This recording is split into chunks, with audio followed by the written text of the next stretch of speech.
Chapter 148 Intention Otherwise, they were often those types of ladies who could not stand up because of the strike from the madam of the family and dared not say a thing. Or, they were barely seen but were cautious and dull. Second Miss seemed to be really different. Xiao Yunduan was displeased.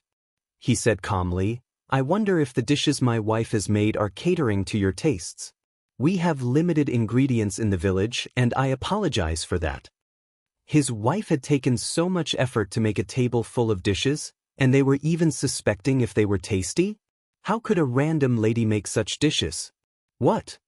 Yuezheng Xiao smiled. "Young Master Xiao, you have been too modest. The smell has told us that the dishes are definitely going to be tasty. Let's just sit down and eat. We are starving." "Please." Xiao Yunduan smiled and asked Qiao Xian to sit as well. The eel chicken nuggets wrapped in the thick soup were salty and delicious, the eel meat was tender, and the chicken nuggets were fragrant, whetting everyone's appetite the moment they were eaten. The eggplant dish was rich in garlic, and the eggplant meat was delicate. Vinegar had been added for a more unique flavor. Shredded cabbage and dried loaches also had their own characteristics. The lunch consisted of simple and ordinary dishes, but they grasped people's heart, leaving unforgettable taste in people's mind and mouth.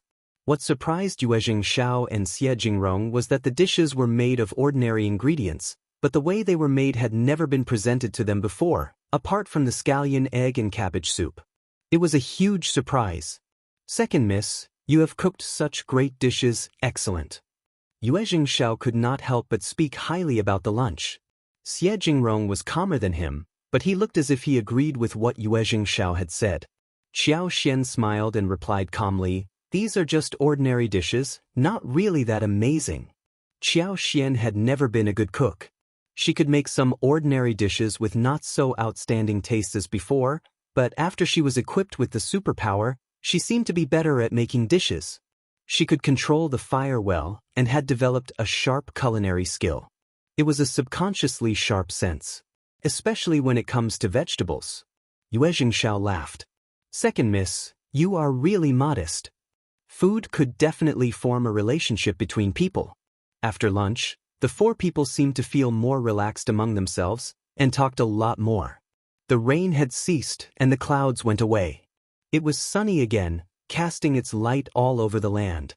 Qiao Xian and Xiao Yunduan were ready to head back soon. The four of them waved goodbye to each other. Yuezheng Xiao could not help but say, "We are staying in the county for some more days. You can come visit us when you have time, so we can treat you back." Xiao Yunduan lowered his head slightly and replied politely, "The landscape is very beautiful, and there are pagodas, waterfalls to see, and we can travel by boat in the lake. We will definitely visit you when we have time." Yuezheng Xiao laughed loudly. "Sounds good. We will all go there for a trip. See you around." Qiao Xian and Xiao Yunduan left, as Yuezheng Xiao raised his eyebrows and looked at Xie Jingrong. "It is worth the visit, isn't it? We have met such interesting people here."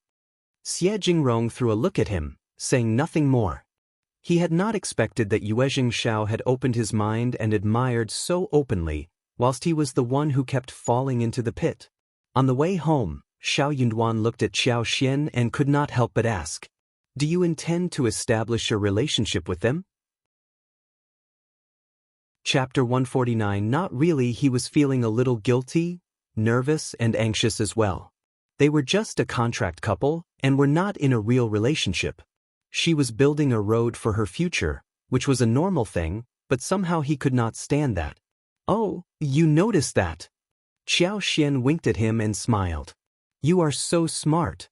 Xiao Yunduan. He did not really want to be this smart.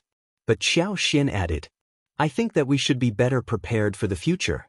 You have seen how Qiao Wei treated me yesterday, and even if I didn't want to irritate her, she would come to me for no reason. Madame Qiao adores her, and I am nothing in their eyes. They must be thinking that it is my luck when Qiao Wei can vent her anger on me. But we are lucky to have been granted this chance. Why not establish the relationship?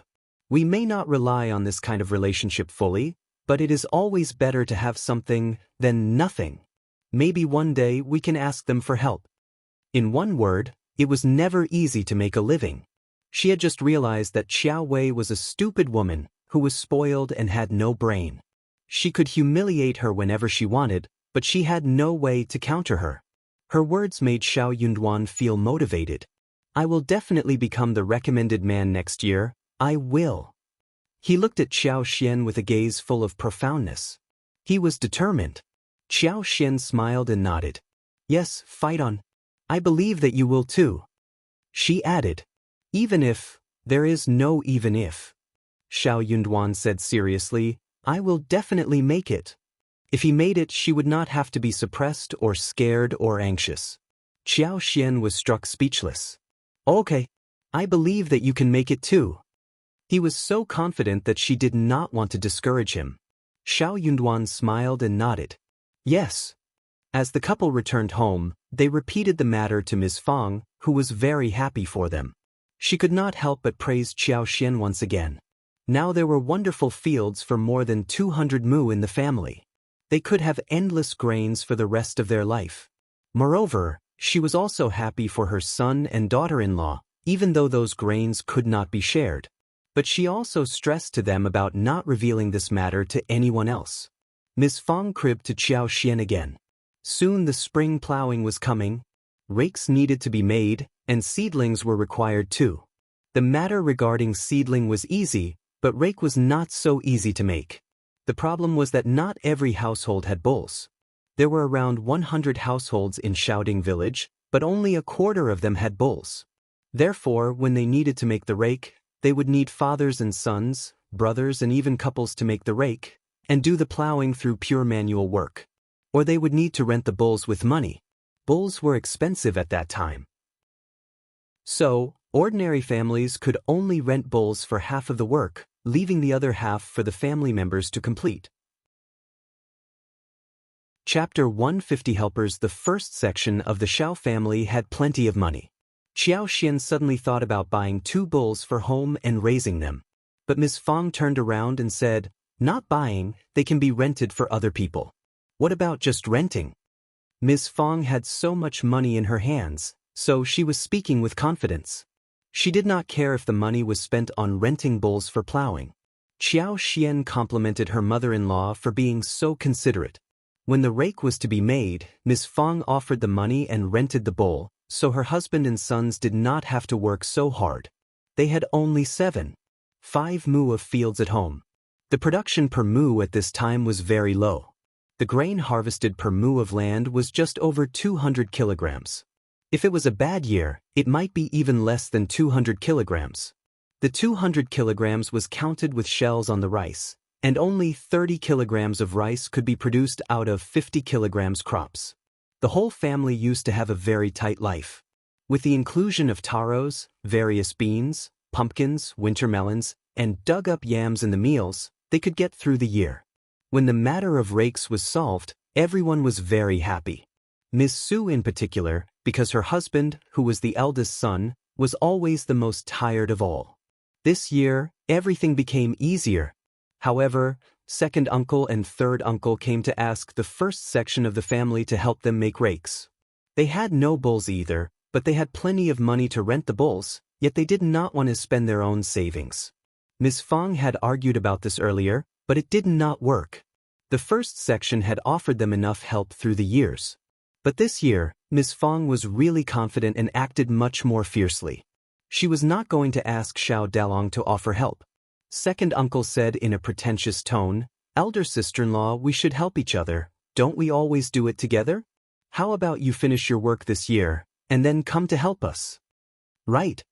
Second uncle and third uncle were trying their best to try to convince Ms. Fang. Ms. Fang looked at them and thought to herself that these 2 men were strong outside but stupid inside. She should have seen through that before. Ms. Fang sneered. Together? No, thanks, Dalong and Sanlang are terribly tired people every year. This year, we have rented a bull, so you 2 families can work together and solve it yourselves. What? Where did you get the money from? Second uncle and third uncle exchanged a look between themselves. It must be Miss Qiao. Miss Qiao must have offered the money. So, they had a rich daughter-in-law, and now they were looking down at people. They were so jealous.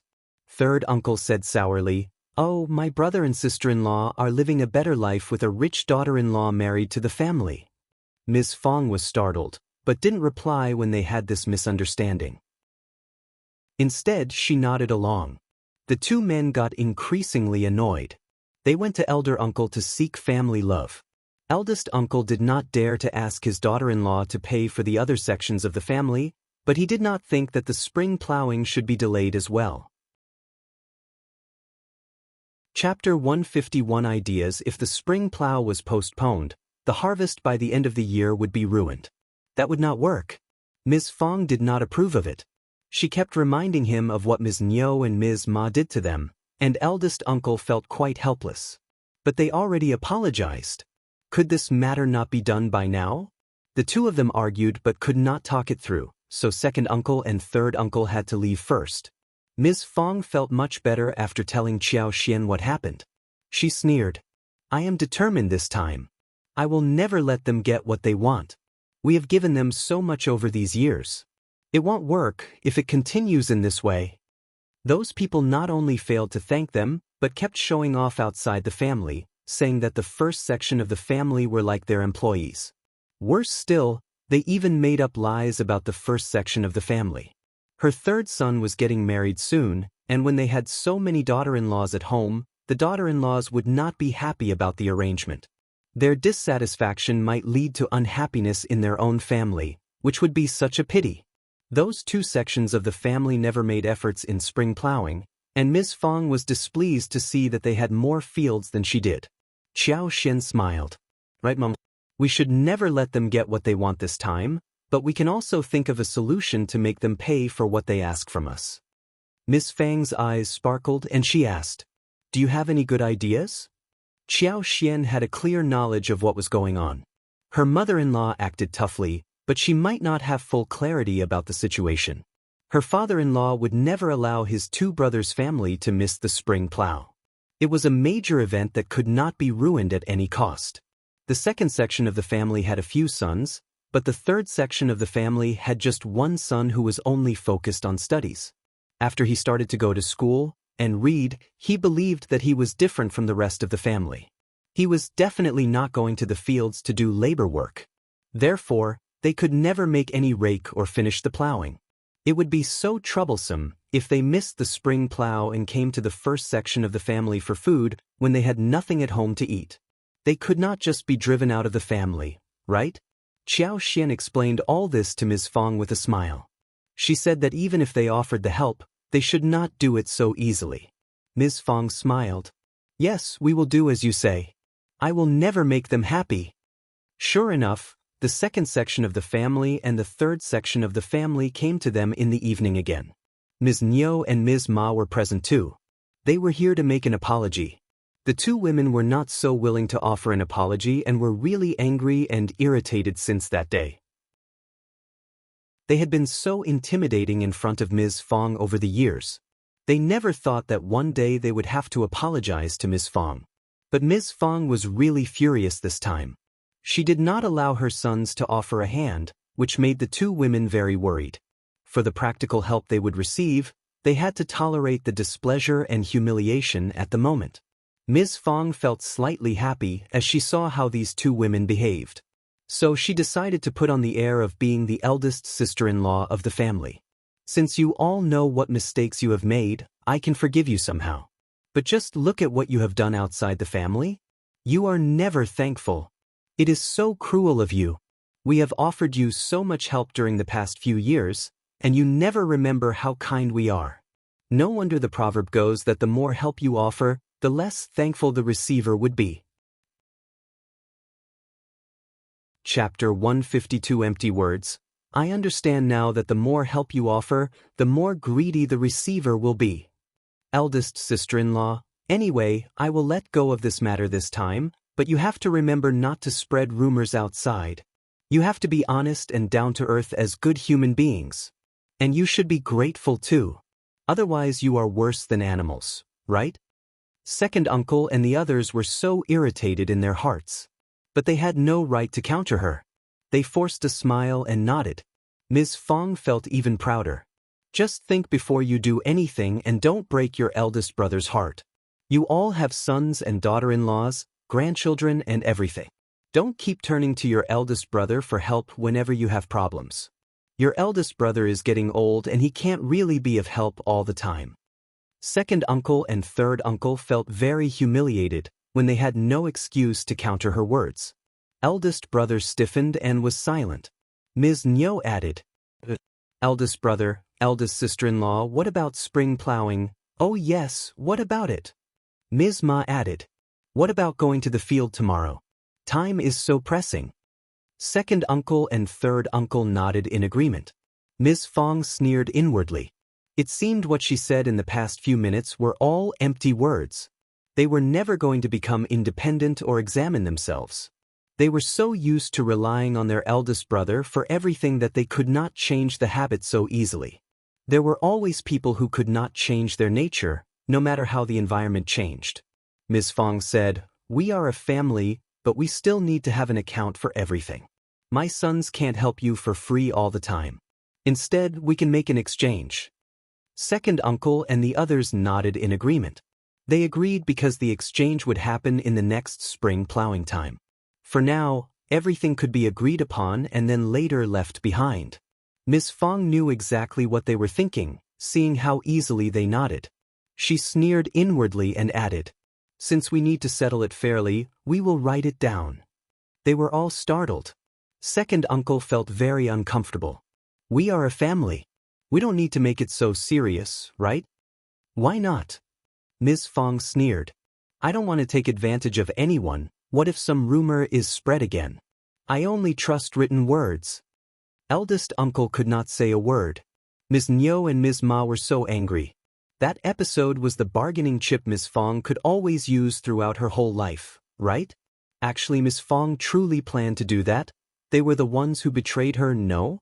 Second uncle did not want to prolong it any longer, and did not think that it was a big deal, so he said, eldest sister-in-law is right, just write it down. Ms. Fang added, I won't let you suffer. Your rakes will all be made by us.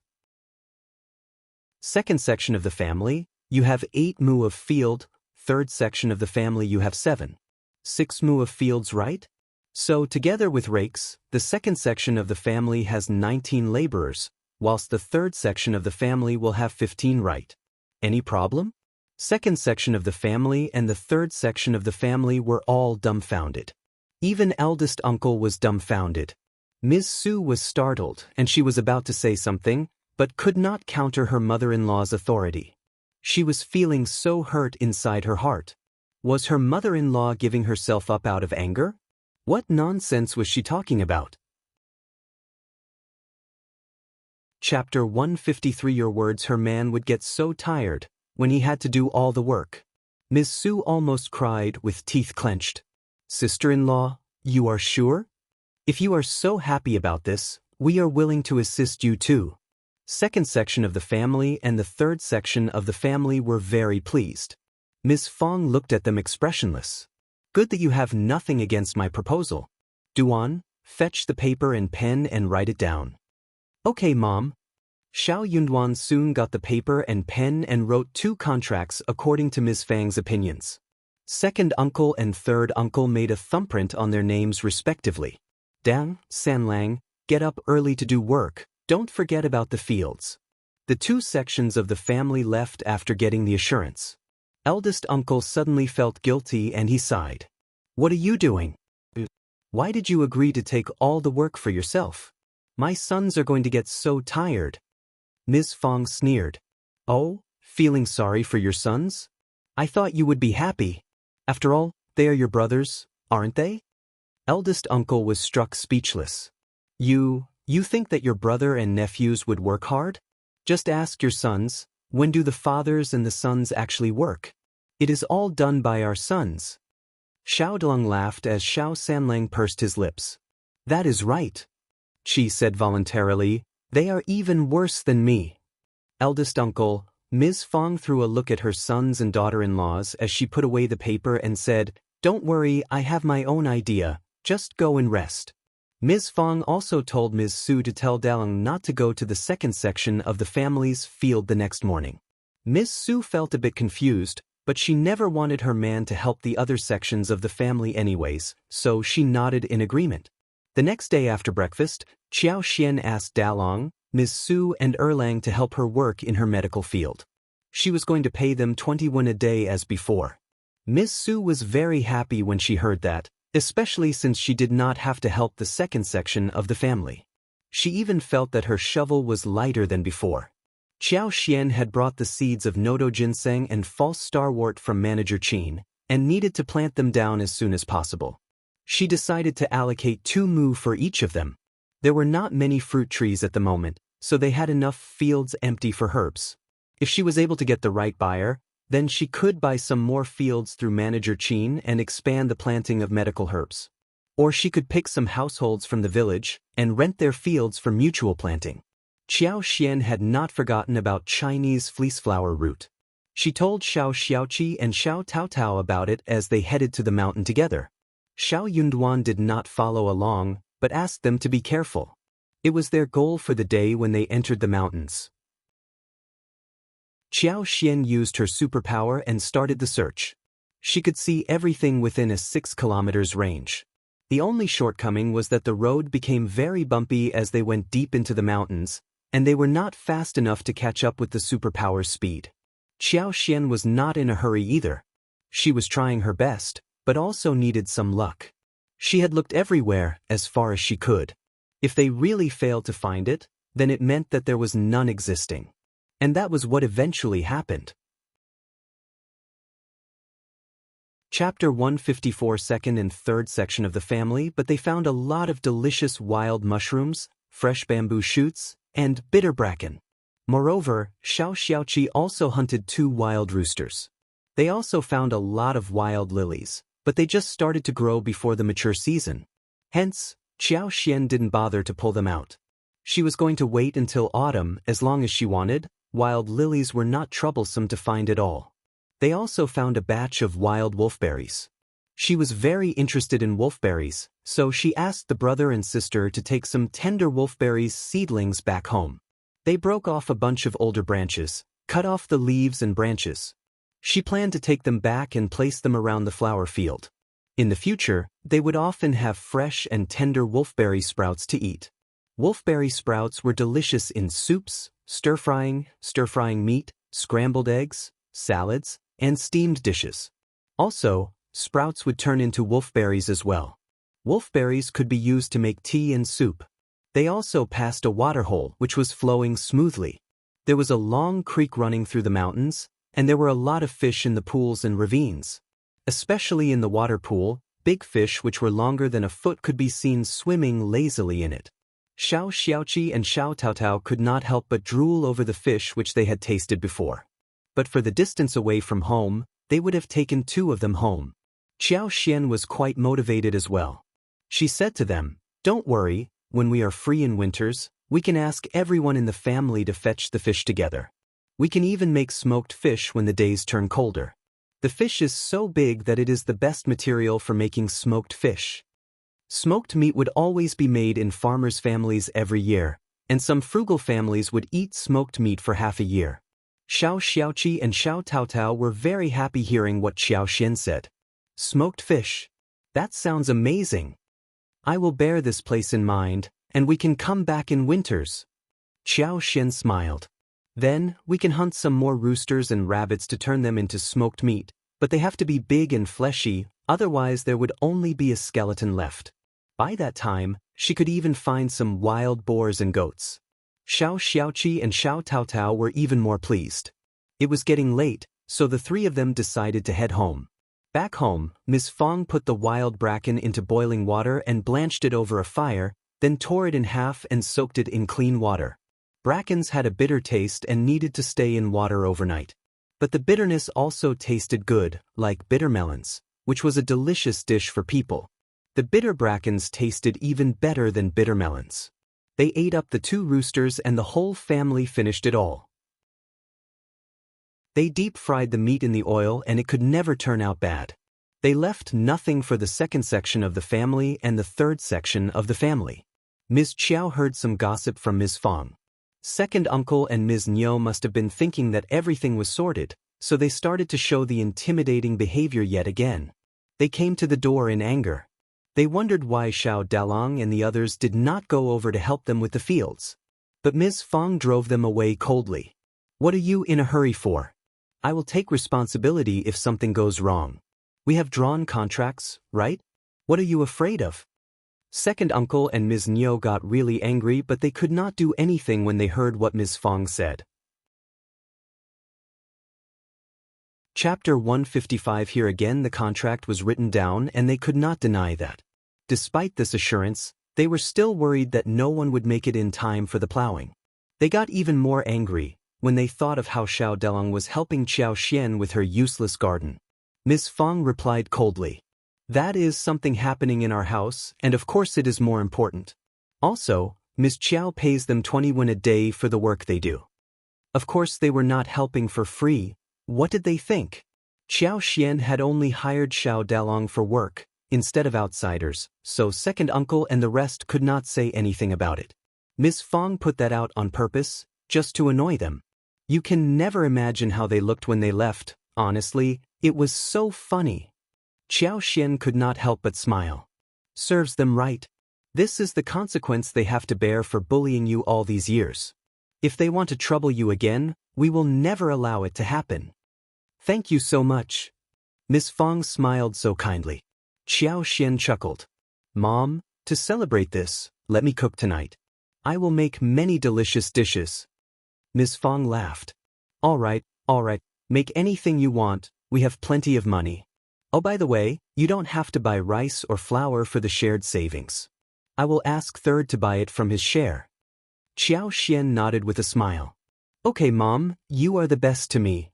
Oh, my child, you are so sweet-tongued and adorable. The fresh mushrooms were washed and thinly sliced. The breast meat of 2 roosters was taken, coated with flour and egg whites, marinated with rice wine, salt, ginger, etc., and stir-fried together. 2 eels were picked from the big water tank, chopped into pieces. Some pieces of yam were added and simmered together with the chicken pieces. Mixed mushrooms and wolfberry sprouts were stir-fried separately. The oil pan was heated, and then the dried river prawns were put in it. The sound of swish was heard as the oil sizzled. Green and red peppers were chopped, garlic was added to the stir-fry, a little soy sauce, salt, along with half a bowl of water were also put in. The smell spread across the place, appealing to everyone's stomachs. There were still some yams left, so another plate of sugar-coated yams was made. The dishes were put on the table and the whole family was raring to get started, feeling no longer tired. It is so fragrant. I can eat an extra bowl of rice by just smelling the food. Me too. Eldest uncle opened his mouth but did not say anything about delivering some food to his brother's families, when he thought of how Miss Fang still held a grudge against Ms. Niu and Ms. Ma. He was very happy to see how happy his own children were. It was just that he had always paid too much attention to his brothers subconsciously. The dinner was finished earlier than usual, especially since Qiao Xian had cooked it. She did not like to cook under the oil lamp. Before the sun went down, Miss Fang and Tao helped with the preparations, so when they were done with dinner, the day was still bright. In the evening, second uncle and Ms. Niu came over again for the issue regarding rakes. Ms. Fang said the same thing again, that they had the contract, and there was no need to worry about the work getting postponed. She was not going to let her sons do the work. Following Qiao Xian's advice, she had decided to hire the family with bulls to finish the labor. Chapter 156. More angry. Although the price rose up to 18 won for 1 move for the rake work, she was not worried about spending the money. Anyways, she was not going to tell them about it at the moment. She was going to make them anxious for a couple of more days. As for the labors written on the paper, she was going to save them for later use. Miss Fang answered the second section so decisively that eldest uncle could not say anything about that. He turned to second uncle and responded, "You can go home now, don't worry, spring plow is so important that it won't be delayed at any cost." Miss Fang understood that her husband was implicitly reminding her of this issue as well. So she sneered. Ms. Niu's eyes rolled as she smiled. "You are right, eldest brother, but it is always better to be early than late, right? We are really worried about this." What about letting Dalong come to my field tomorrow, and if fifth niece-in-law has some work to do in her yard, I can ask my sons to take it over. Ms. Zhang and I can help too. She was thinking that they could get paid for the work, at least 21 a day. The work was taking place right in front of their home, and it would be effortless to do the work and get paid. It sounded like a great plan. Ms. Fang sneered. Second sister-in-law, you think you are very smart, don't you? Qiao Xin smiled. Elder brother and elder sister-in-law are doing great work and I don't want to replace them. If second brother is so free, why not go down to the field to finish the pending work himself? Second aunt-in-law, if you don't trust my mom, you don't have to wait for us. That won't work, we have a contract, you can't deny that. Ms. Niu waved her hands hesitantly. Ms. Fang threw a sarcastic look at her husband. In this case, just go home and wait. Could her husband see the truth? They would rather wait for others than go to the field to do their own work. They wanted her sons to take over the tough task. If they really treated the first section as a family, why did they keep mentioning the contract? They were waiting for her sons to do the labor work, they were even trying to steal her sons' easy jobs. Eldest uncle was suffocating under her gaze, and did not dare to meet his wife's eyes. But Ms. Niu did not want to give up. How about you hire 2 more people and get the work done as soon as possible? Qiao Xin replied. No thanks, I like the work to be done slowly. Ms. Niu glared at her. You don't want my sons to make money from you. Obviously I need to think about my own brother and sister-in-law first, right? Second aunt-in-law? Qiao Xin smiled as she countered smoothly. Xiao Yunduan, who found Ms. Niu to be talking too much, tugged at Xiao Xian. Dad, Mom, we are going to bed. With that he left the place. Xiao Xian gave Ms. Niu a smile and left as well. Ms. Niu. What was she smiling for? Everything about her was so irritating. When second uncle and Ms. Niu left, they were only discussing the eldest sister-in-law. What is Ms. Fang doing? What is she thinking? She can't be trying to trick us, right? Of course not, we have drawn a contract. Well, let's just wait and see. If she tries to fool us, we will go and sue them. Anyways, Ms. Qiao has the money to compensate us. That sounds reasonable. They were so annoyed thinking how arrogant Ms. Fang had become after having Qiao Xian on her side whilst they seemed to have gotten no benefits. The following day, Qiao Xian took Xiao Taotao and Xiao Xiaoqi to the mountains in search of Chinese fleeceflower root. The herb field in the yard was not yet sorted, so Xiao Dalong and his wife as well as Xiao Sanlang were still working in it. It would take 1 more day before they were done with it. The seedling work could begin once the water was poured in the soil, which would be finished by the evening. Chapter 157. Finally hearing that their 5th sister-in-law was also working hard to make money, the 3 of them were very devoted and careful. Xiao Dalong and Xiao Sanlang were relatively innocent-minded. What they needed was to level the field well so they could face their 5th sister-in-law truthfully, especially since she was always very nice to them. But Ms. Su had her own ideas. She decided to learn how to plant the valuable herbs so she could try to do it on her own for her family and earn some extra money for herself, which would make her very happy. Qiao Xian and her team still did not find the Chinese fleeceflower root over 500 years old. They found one that was over 100 years old, but it was not enough for her purpose. They found some mushrooms and other mountainous stuff, which they took home. It was in the middle of May, and the mushrooms were barely seen. They were usually available around autumn. High on the cliff, Qiao Xian saw lithophytic orchids, which were quite valuable, but she said nothing about them. They were at a very high and dangerous place, and she did not want Qi to take the risk. Also, she herself could not reach there either. They found 3 more Ganoderma lucidum, one of which was noticed by Xiao Tao. They picked them carefully and put them away. Qiao Xian did not put them into space. She found the other 2, and with the help of her superpower, she delivered them into her space without being noticed. The space was not as greedy as before, and did not steal anything from her. Gastrodia, polygonatum and other medicinal materials were also found. But they were relatively fragmented, and the pharmacies may not accept them. Hence, they gave them up to avoid wasting time. They even saw a herd of over 20 to 30 wild goats walking by, eating grass, which made Xiaoxi drool. But the flock was very far away, and they did not have time to capture them, otherwise he would have been able to hunt and take one home. The flesh of wild goats was tender and tight. What a pity! Xiao smiled. There are numerous animals in the mountains. Don't be sad, we will always run into them. But, are you capable of hunting such a large-sized wild goat? Xiaoqi smiled. Of course I am. I am not afraid of wild boars as well. I got one wild boar last year too. But honestly, we have barely seen any wild boars in the mountains this year. Wild boars were not rare wild animals, and could be seen every now and then. Some were tough and strong, which were beyond Xiao Zioqi's reach. He only went out for those which were manageable. Wild boars had very thick skin. They were ferocious and angry, not very easy to capture. Xiao would not tell him that there were many wild boars around, and that she had actively tried to avoid running into them. She just smiled and said, "It is good that we haven't run into wild boars, they are so scary. You need to avoid them too in case you come across them. You don't have to hunt them down, your safety is more important."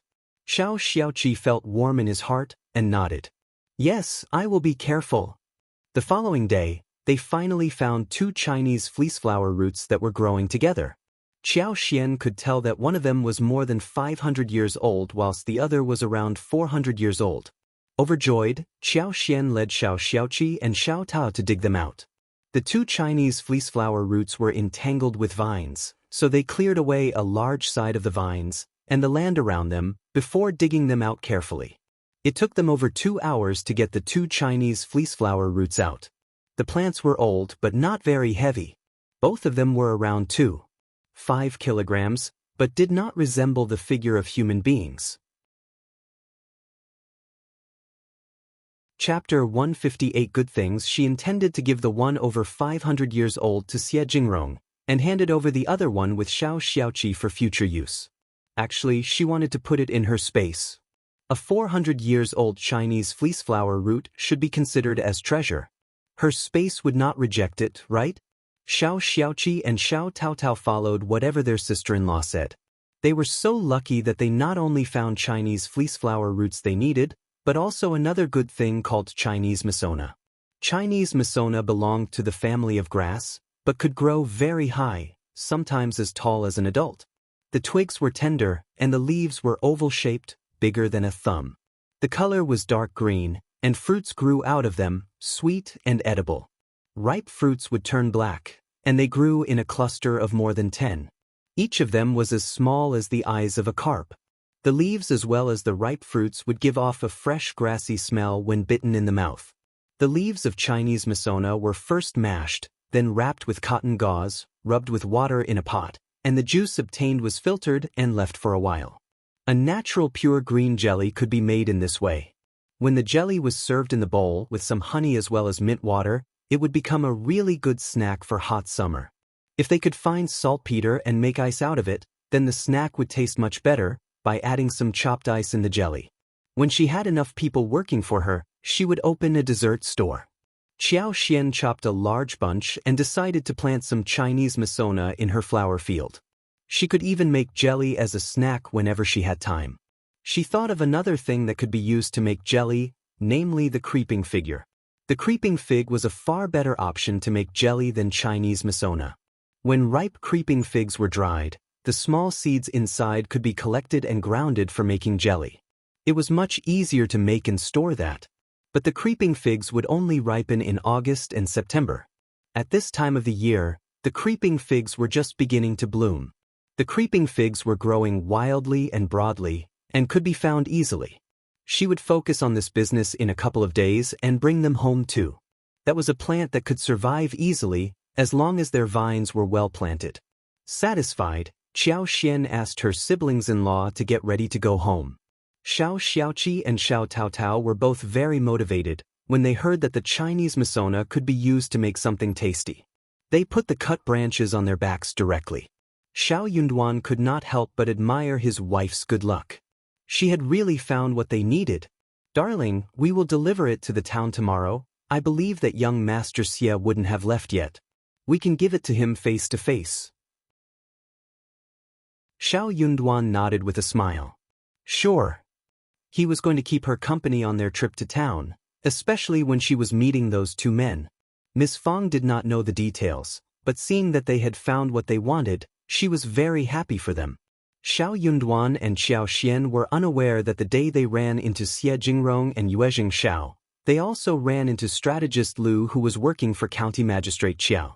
Strategist Lu greeted the two of them politely and even mentioned that he was trying to help them to find Chinese fleeceflower root over 500 years. Xie Jingrong had not wanted to bother County Magistrate Qiao, so he had never mentioned this to him, but County Magistrate Qiao got to know about it for some reason.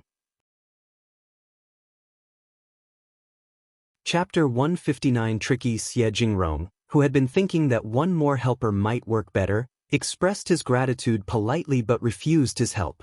He stressed repeatedly, "Please tell Officer Qiao that it is my private affair, and it is a big taboo to use public forces to deal with private matters.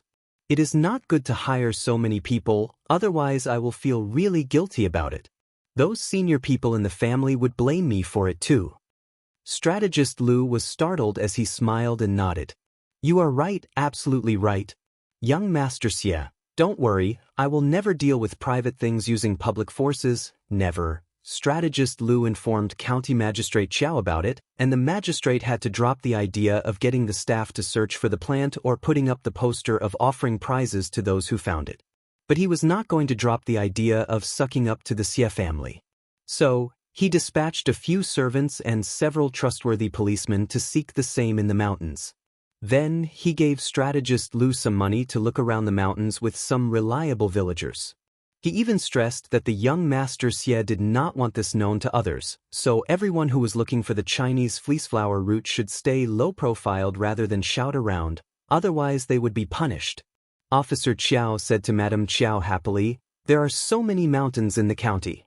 I believe that with so many people going into the mountains, they will definitely find one Chinese fleeceflower root over 500 years old.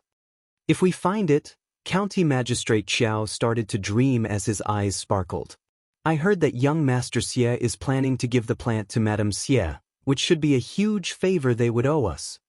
The Xie family and the court in the capital were very related to each other. The Xie family had enormous contacts in the capital, and Xie Jingrong's grandfather was a lord who was in grace. It would be easy for him to get a position in the capital when he did this favor for that man. Madame Qiao got excited as well. She crossed her fingers and said, "Please, Buddha, please give us the blessing.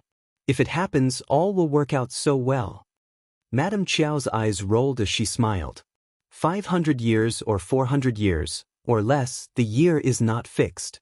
It is just a Chinese fleeceflower root that is old enough. As long as we can find one that is over 100 years old or just 50 years old, the Xie family would owe us a big favor anyway. That was such a treacherous thing to say. It basically meant that no matter whether the thing found was right or not, since they made some effort, they should receive some favor.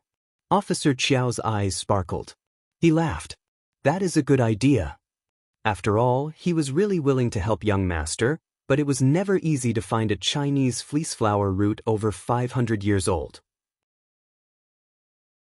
If he managed to find one less than 500 years old, it could still be handy for young Master Xie. It was the effort he was exerting. Young Master Xie was talented. He was young and could not stand being embarrassed. If they exchanged a few amiable words after this, the Xie family would definitely have to owe them a favor, no matter what. Chapter 160. Favored Madam. Whenever it was festival time, they could just give some presents to the Xie family, and that was how they would be able to actually shorten the distance between them two.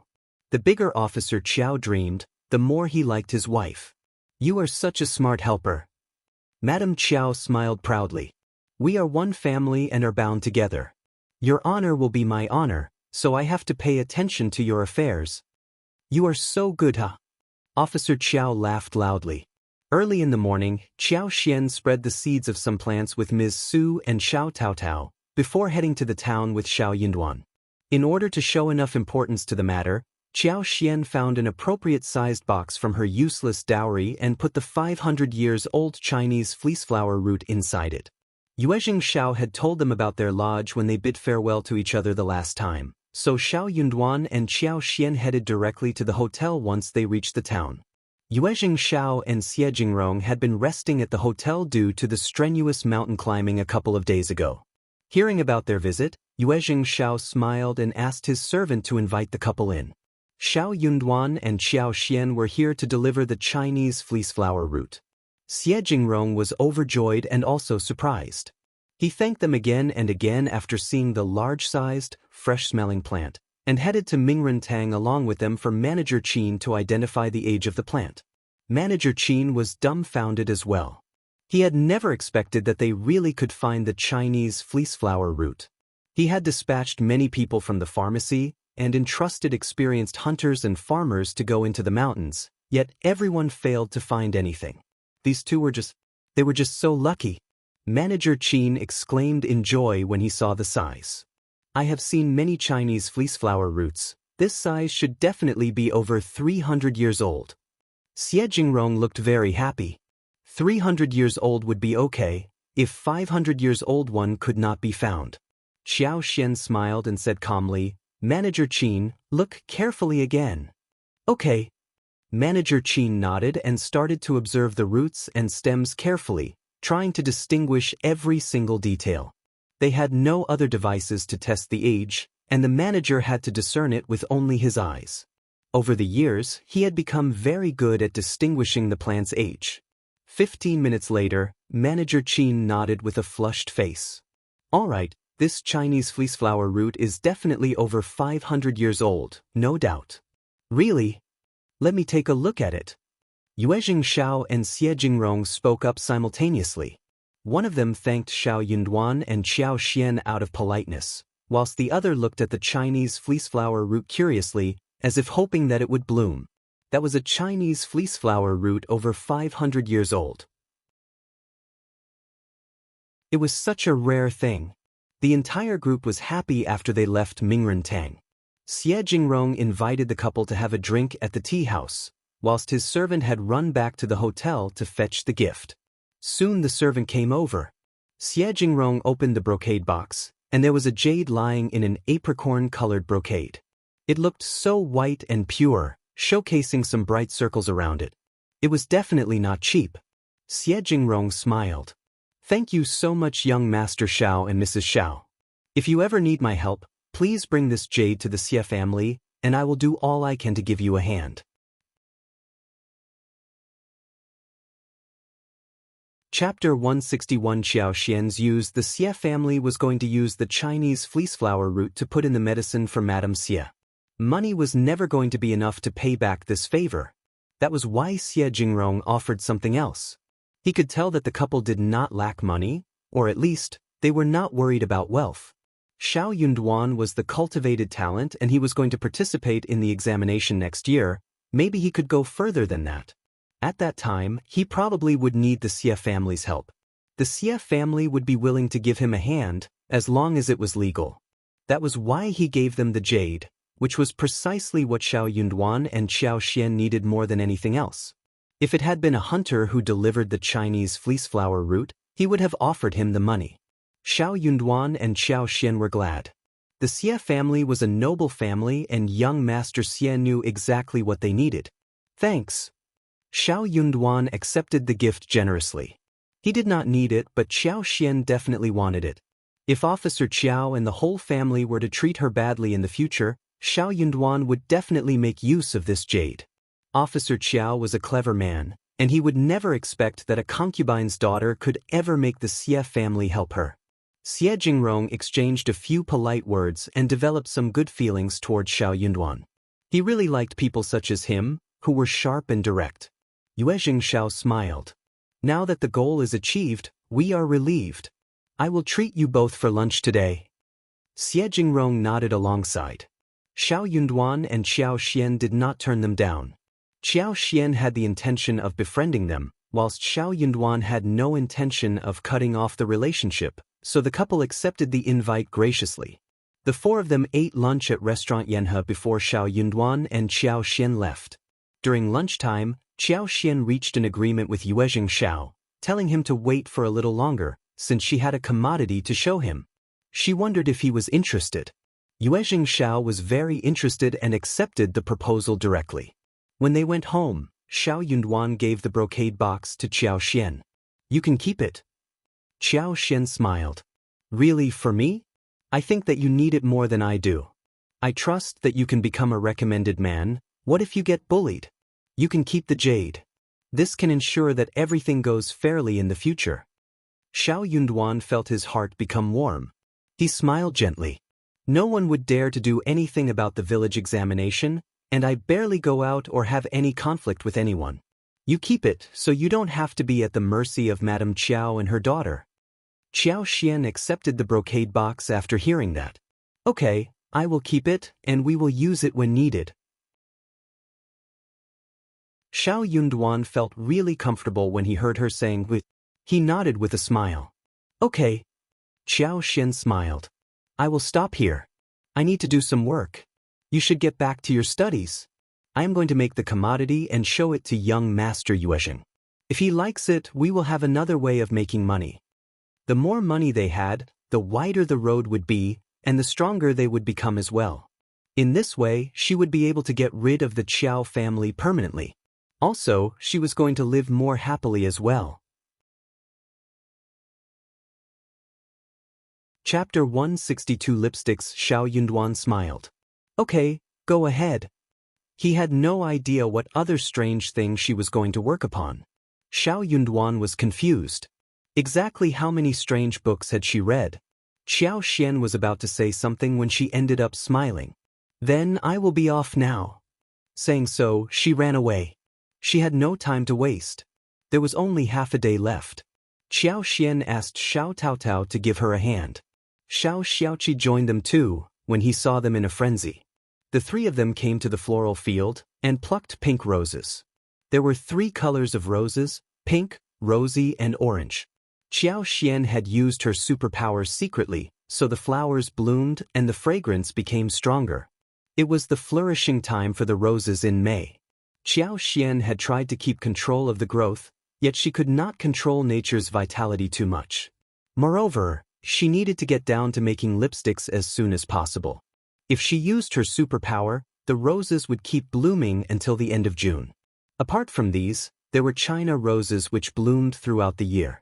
Soon, they would also witness pomegranate flowers. Those were enough for her to make lipsticks. It was very easy to pick flowers, and the brother and sister soon had a basket filled with flowers. They poured the flowers into the basket next to Qiao Xian before going back to pick some more. Qiao Xian grabbed all the petals and put them into another basket. Then she put the petals into jars, one handful after another, grinding them. The juice was extracted, filtered and mixed with the beeswax in a jar, whilst some almond powder bought from the pharmacy as well as some seed oil which had been laced with her superpower was put inside. She stirred it smoothly. Then she poured the liquid into a mold and smoothed away the top. After that, she carefully put the whole thing into the lipstick tube and zipped up the opening. With that, one lipstick was done. Qiao Xian had the itch of using that lipstick immediately. It looked smooth and bright, fresh and tender, giving out the fragrance of roses. Perfect. It took almost 2 hours before the whole thing was done. It was evening when the first batch was finished. In the end, they had 12 tubes of lipsticks. They all had the same color, a beautiful deep pink shade.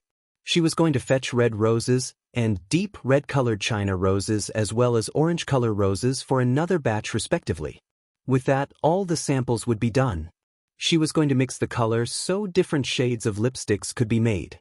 And she could even make use of different kinds of mountain flowers, wild flowers growing in different seasons for all kinds of lipsticks. Xiao Xiaoqi and Xiao Taotao were confused when they saw the strange thing that their adorable 5th sister-in-law had made. 5th sister-in-law, what is it? Is it for fun? Xiao Xiaoqi asked after some time. It was not food, apparently, but was it a toy? How could it be a toy?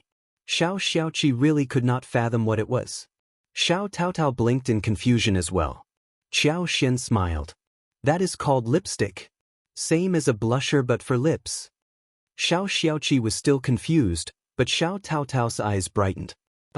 She finally realized what it was. Fifth sister-in-law, is it for lips? It looks so good, beautiful and convenient. Xiao Taotao cheered excitedly.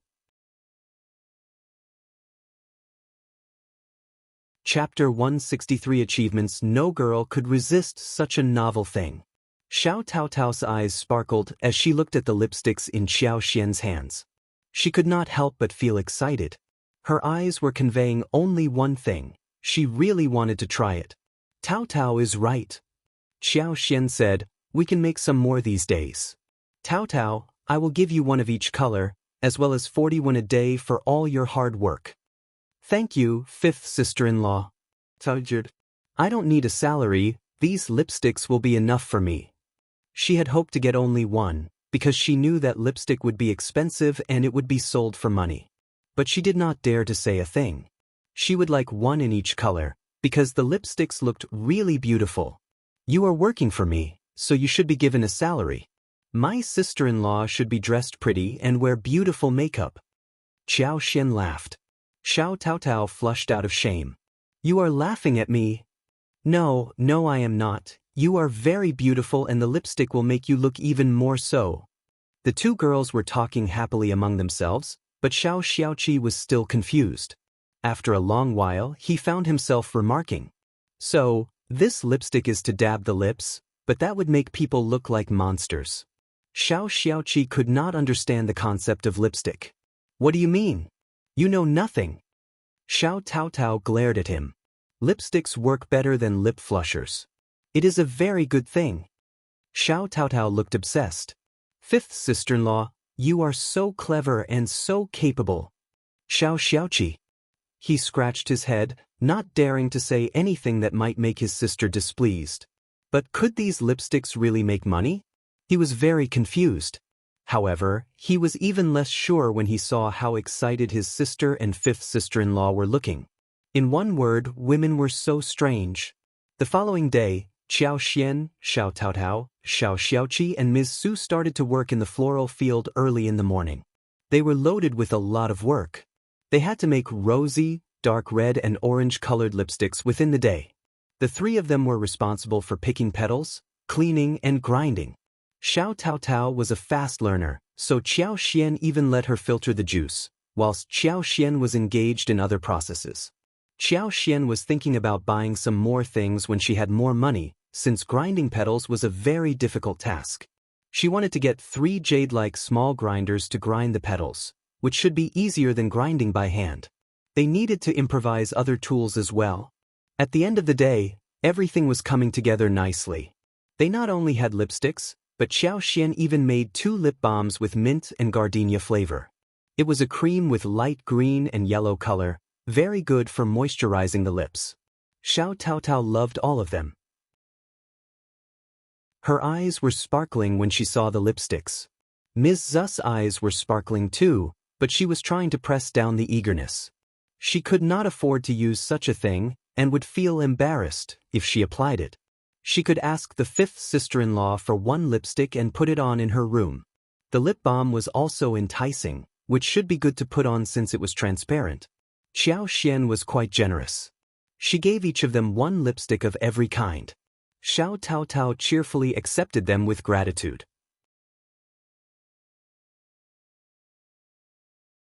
Chapter 164 Ms. Fang's intention. Ms. Su, who did not have the courage to accept it, heard Xiao Xian's smiling voice.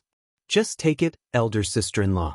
Lip balm can be used every day, it is colorless. You can also put on lipsticks to make yourself look much more attractive. You can even give it to someone else as a present.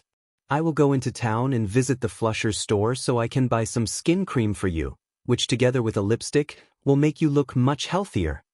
Motivated, Ms. Su thought about giving one to her own sister and sister-in-law. It would be a very practical thing to add to her face. So, she thanked her and accepted the gifts with a smile.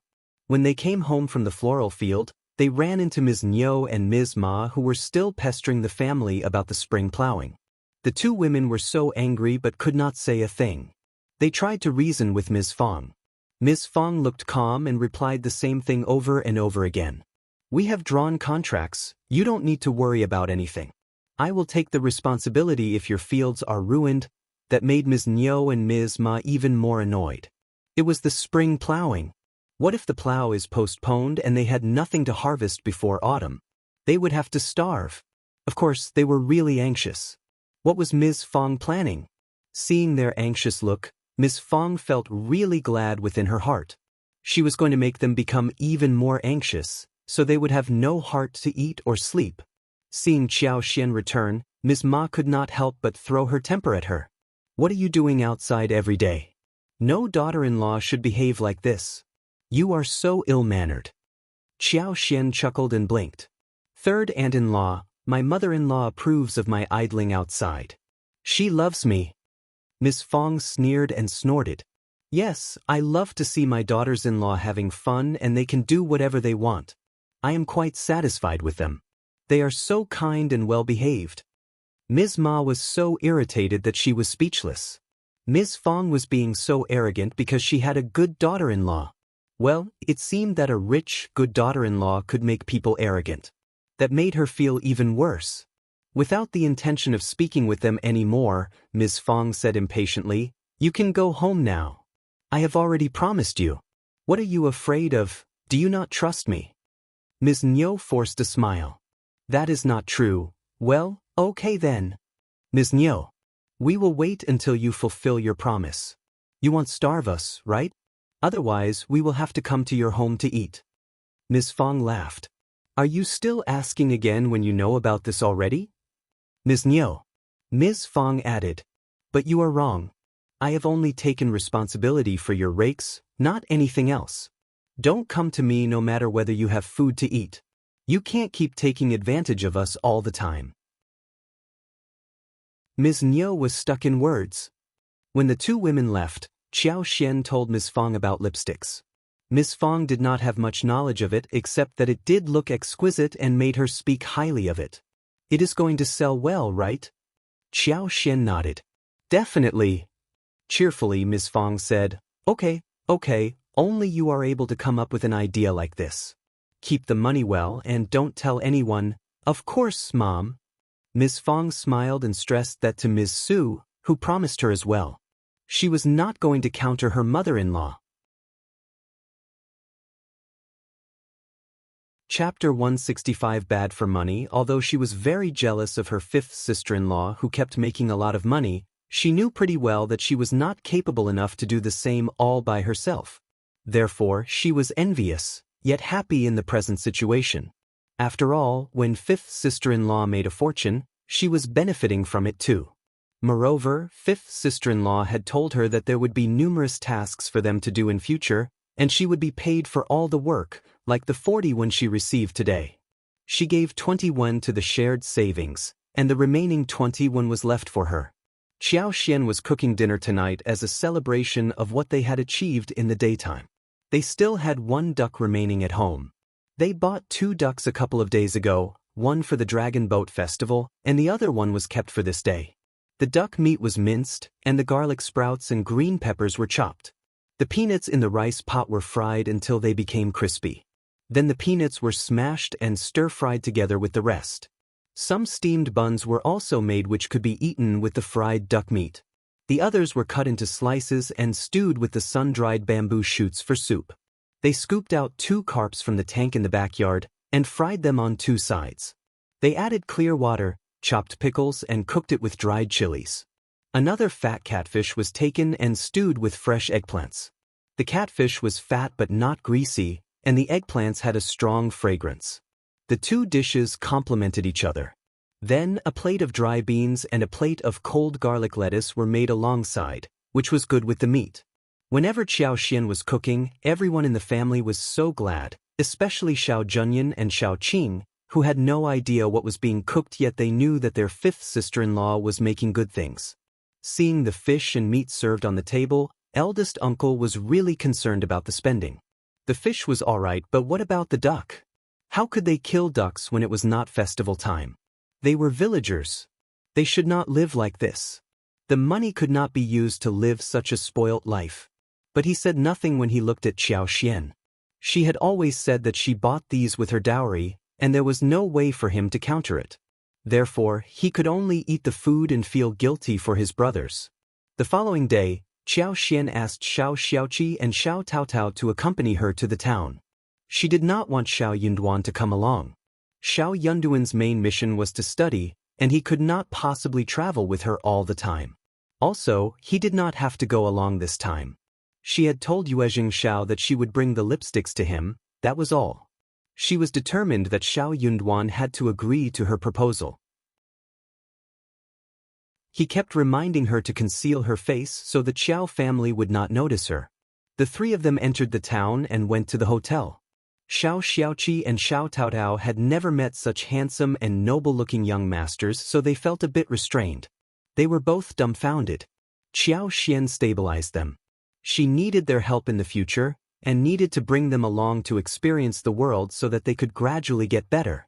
It was normal for village people to meet city noble young masters and react like this for the first time.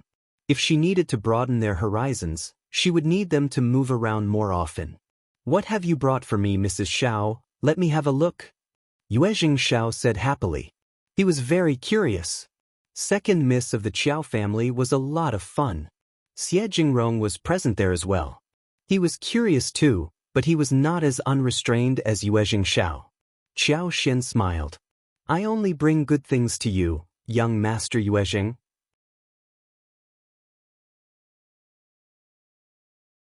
Chapter 166. Yuezheng Xiao's appearance. She opened a long, rectangular box.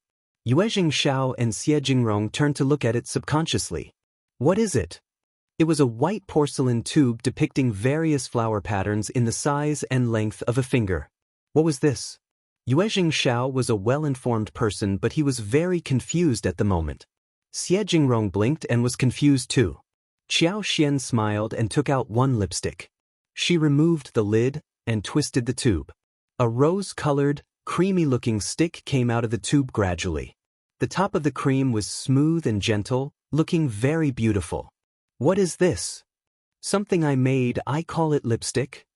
Xiao Xian smiled and explained. "Something like a lip flusher, but much more handy." "Come here." Xiao Xian summoned Xiao Xiaoqi, who came to her with a nod. She had a husband and Taotao was also a maiden, so she could not possibly show her hand generously to other men. It would make her look less virtuous. So, she had to do that work. Xiao Xian pulled Xiao Zioqi's hand. She told him to make a fist and pasted it over the back of his hand. A touch of shining rose color could be seen. "Look at this, young Master Yuezheng, isn't it convenient? I have other various colors apart from this. Also, don't worry, all the materials used in this are safe. They can be put on without any concern." "This is so wonderful. It is great." Yuezheng Xiao was born in a business family which did not deal with cosmetics, but he could tell that the goods in front of him were going to be really popular. His eyes sparkled and he got excited. He could imagine that once this thing called lipstick was put out in the market in the city, it would draw the attention of many noble ladies, madams and girls. This looked much better than lip flushers. No one would want to use lip flushers when they had a tube of this.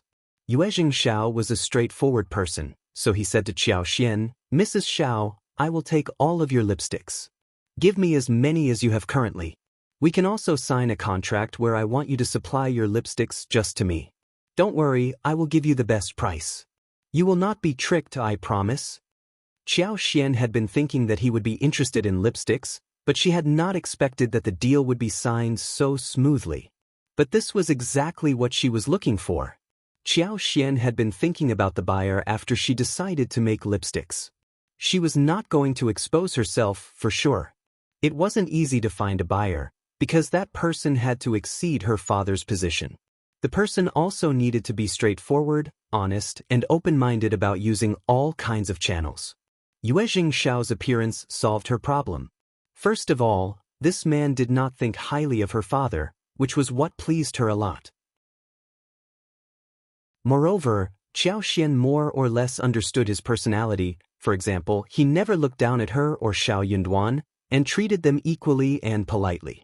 Also, on the day when they were seeking shelter from the farmer's family, He even accepted the ginger soup from that farmer's wife politely and expressed his gratitude to her. Not every rich man would be as well-mannered as him.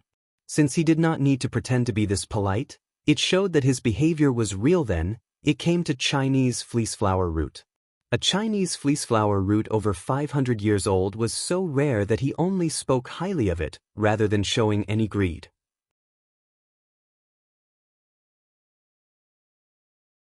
Chapter 167 Straightforward people. Xiao Xian believed that no one was better suited than him as her collaborative partner. Since he was being straightforward, Xiao Xian was going to be the same too. She said with a smile, "Okay. I don't have sales channels, and I want to work with young Master Yuezheng as well. I just have one condition, that you should never tell anyone that I am your supplier, especially not my father and my lineal mother." Yuezheng Xiao nodded in agreement. He had already noticed that she did not have a good relationship with her lineal mother and sister. He checked lipsticks of other colors as well as the lip balm which could be used by everyone. He was very surprised. Xiao Xian smiled and took out 2 smaller brocade boxes, each of which held 2 lip balms, and gave them to Yuezheng Xiao and Xiejingrong. "These are just small things, don't dislike them." Yuezheng Xiao laughed and accepted the box, as Xiejingrong lowered his head and expressed his gratitude. Both sides included straightforward people, and that made the deal go smoothly. Soon they came to an agreement.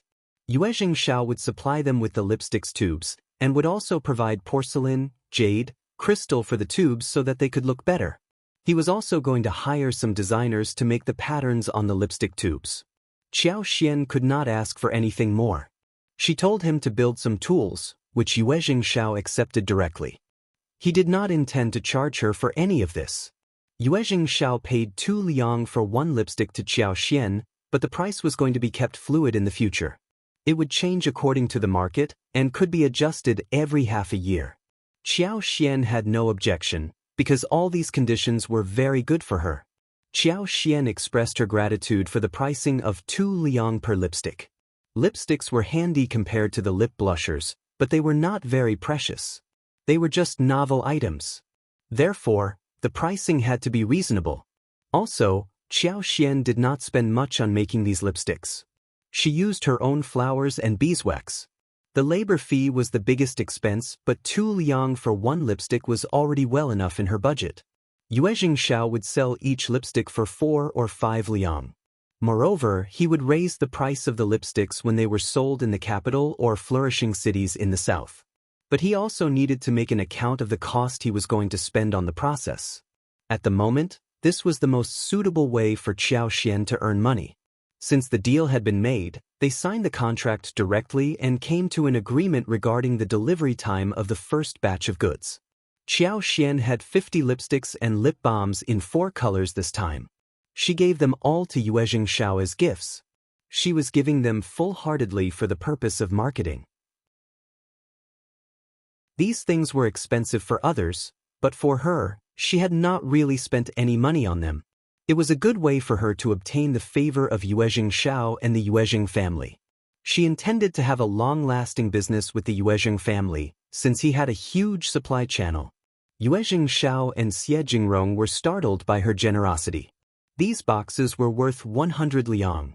Even in the noble family, 100 liang was not a small figure, and noble young masters with a relatively ordinary position in the family would only have 10 or 20 liang every month.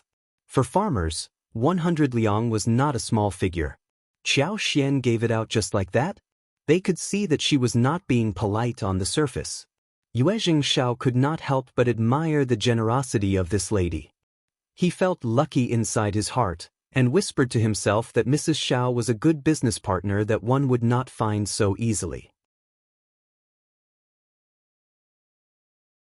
Chapter 168 Nice to 5th sister-in-law. Yuezheng Xiao did not want to take advantage of Xiao Xian.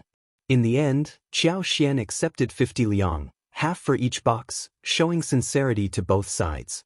Yuezheng Xiao could not help but smile. "Oh right, Mrs. Xiao, if you have other proposals, please consider me as your business partner first. I promise that you will never be tricked or treated unfairly." Xiao Xian smiled. "Great, young Master Yuezheng, I don't have any other business partner, apart from you. I can't just establish business relationships with anyone easily. Yuezheng laughed. That is true. He said that he would visit her home someday, and Xiao agreed readily. There was nothing interesting around Shading Village, and he would naturally not come over. Xiao thought that it was just polite words, so she just said yes. Without Xiao Yunduan around, Yuezheng did not ask Xiao to stay for lunch. So Xiao left with Xiao Xiaoqi and Xiao Taotao soon afterwards. The brother and sister were still in shock. Xiao Taotao was especially in a daze. After a while, she mustered her courage and said to Xiao, "Fifth sister-in-law, when I reach home, I will return the lipsticks and lip balms to you. I will keep the used ones, because I never knew it would be so valuable, otherwise, she would not have taken in so many of them. 2 liang for one. Not 2 qian or 21, it was for 2 liang. Just keep them." Xiao interrupted her before she finished her words. She smiled as she took her hands. "It is not expensive for us. Also, we have plenty of money right now already, don't we? But we can make them easily. If you like them, just keep them, no worries." Xiao Tao thought for a while and believed that she was right.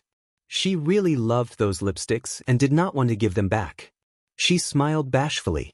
"Then I will keep them. Thank you, fifth sister-in-law." Xiao Tao was so moved. Fifth sister-in-law was wealthy and capable of making money, and was even paying her own family for all the work, which was already quite rare. Moreover, she gave out such valuable things without hesitation. She did not think that their elder sister-in-law would do the same. So, she was going to be very kind to her fifth sister-in-law. Xiao smiled. "You can tell Mom about this matter, but not others, all right? We have many opportunities to make money, and you may be in charge of making the lipsticks. I will teach you, and you should focus and learn properly." Hearing Xiao words, Xiao Taotao was shocked. Xiao Xiaoqi was shocked too.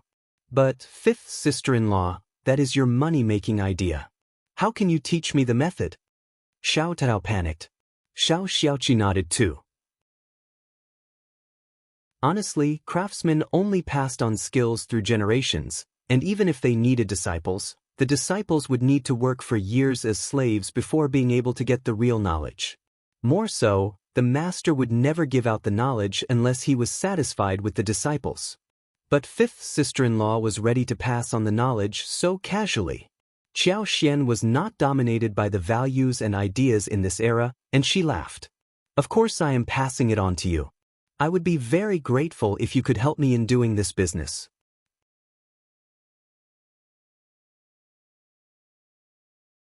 Chapter 169 County Magistrate Qiao shocked. The brother and sister were shocked. Xiao Taotao became excited. "Fifth sister-in-law, I will definitely try my best, and I will never pass the secret out to anyone else, I promise." Xiao smiled. "Okay, I believe you." Overjoyed, Xiao Taotao was immediately filled with strength and confidence. It was like a dream. She had never expected that she would experience such an opportunity one day like this. No wonder their mother called fifth sister-in-law the lucky star of the family. She deserved the title. When such a big deal was done and money was earned, they decided to hold a good celebration for dinner. Xiao bought some pork. When she saw the liver and kidneys, she started to drool for them and took some home as well. Then she bought a lot of ingredients for making braised vegetables, such as large and small fennel, star anise, cinnamon, bay leaves, licorice, dried tangerine peel, etc. This was to be boiled in the brine to make a pot of braised vegetables. Xiao Xiaoqi and Xiao Taotao were both excited again. The fifth sister-in-law is going to make delicious food to eat. While Xiao and others arrived home, Xie Jingrong told his servant to inform County Magistrate Qiao that he was leaving the following day. He was here to seek a Chinese fleeceflower root. Now that he had managed to get it, it was time for them to go home. His grandma was waiting for the plant to add to the medicine. County Magistrate Qiao had received him well before. Out of politeness, he should inform the official about his departure. Yuezheng decided to hurry home too. He needed to start the business of lipsticks. He intended to make it a part of his private business. He did not intend to share it with his family. His family was not at peace. When County Magistrate Qiao heard the message, he was shocked. He was leaving already? He and strategist Lu had a discussion about who came to the hostel for a visit. Strategist Lu asked implicitly why Yuezheng was leaving so suddenly. Wasn't he here to find a 500-years-old Chinese fleeceflower root? Yuezheng decided not to conceal the truth. He smiled. I am lucky to have found the requisite plant, so it is time for me to go home. Strategist Lu was shocked. You are indeed lucky. But where did you get the Chinese fleeceflower root? I mean, there are many tricky farmers here in the mountains, and I am worried that you may have been tricked. Our old master is the officer here, and if he can help you check it out, maybe its authenticity could be checked. What do you think, young Master Xie? Strategist Lu was indeed a loyal servant of Officer Qiao. He was very devoted and always tried his best to help his master. He could even find an opportunity to help his officer on such an occasion. But he didn't stop to consider that Yuezheng, the lineal eldest grandchild of the Xie family, was well educated despite the fact that he had never taken the imperial examination. A strategist like him could never trick a talent like him. If he was so stupid, how could the Xie family have allowed him to go out alone? The Xie family would be worried about the trouble that might be brought about. Yuezheng had seen through strategist Lu's plan. Officer Qiao was trying to make the Xie family owe him a favor. How shameless that man was. How could Second Miss have a father like him? No thanks. Yuezheng replied briefly. He did not even want to speak another word with strategist Lu and asked his servant to see him off. Chapter 170. Shameless strategist Lu found him absent-minded and realized that he was trying to turn him down. He did not dare to make a scene in front of him. He pretended to put on a smile and left. He hurried back to the governmental office and passed on the message to Officer Qiao. Officer Qiao was disappointed and also a little anxious. The Xie family was a first-class family, and when he saw such a great opportunity slipping away in front of him, he felt heartbroken. Officer Qiao went to Madame Qiao and asked her for an idea. His wife was a good helper. She has come up with many good ideas during these years. He was so anxious that he went to ask her what opinion she had. Madame Qiao found it a waste too. Young Master Xie is so lucky. How can he get a Chinese fleeceflower root over 500 years old so fast? Which unruly man got it for him? He should have passed the message to you first when he found a great thing like this.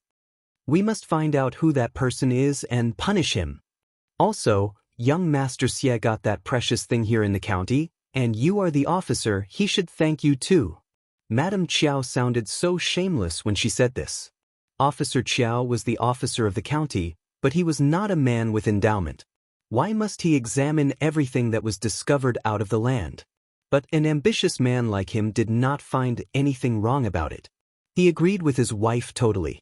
What can we do? Madame Qiao thought for a while and said, Old master, don't we have a Chinese fleeceflower root under 100 years old? We can give it to young Master Xie tomorrow when they leave. It could be given as a farewell gift we are presenting, correct? They did obtain a Chinese fleeceflower root, which was huge.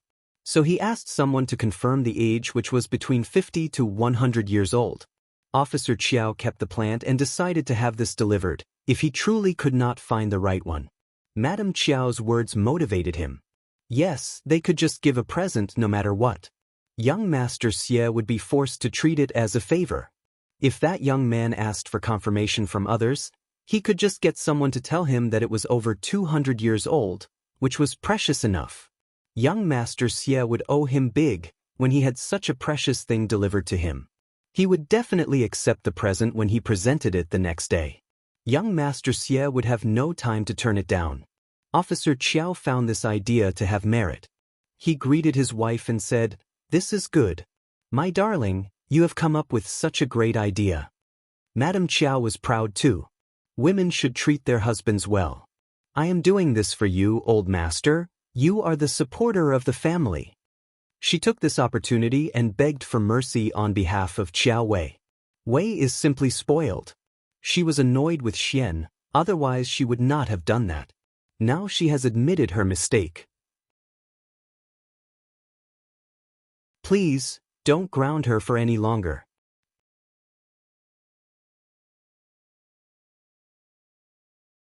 Chapter 171 Dirty Shoes. Old Master, don't worry, I will definitely discipline her and she won't mess around anymore. Officer Qiao could not help but frown when he heard about Xiao Xian. He said disdainfully, the second miss is so useless. She won't achieve anything in her life. I can just give her up, but Wei is different. She is going to marry someone good in the capital, and she has to learn to behave well.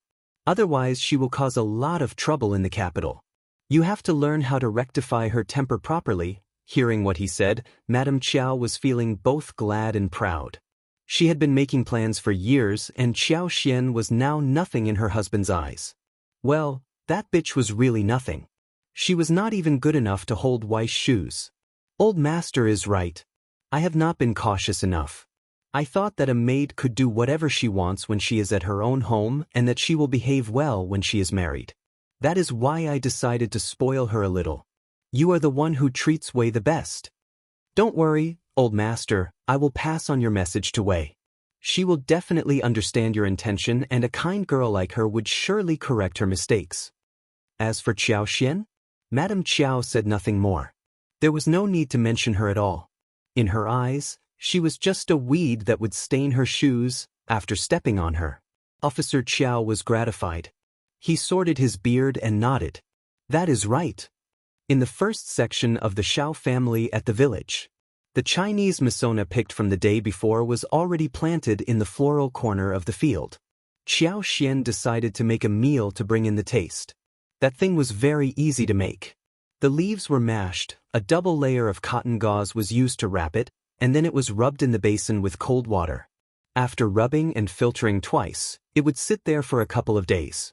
She also got a huge amount of mint leaves from Xiao Taotao, who minced it so as to extract some juice from it. She made a huge bowl of brown sugar and added some honey into the bowl.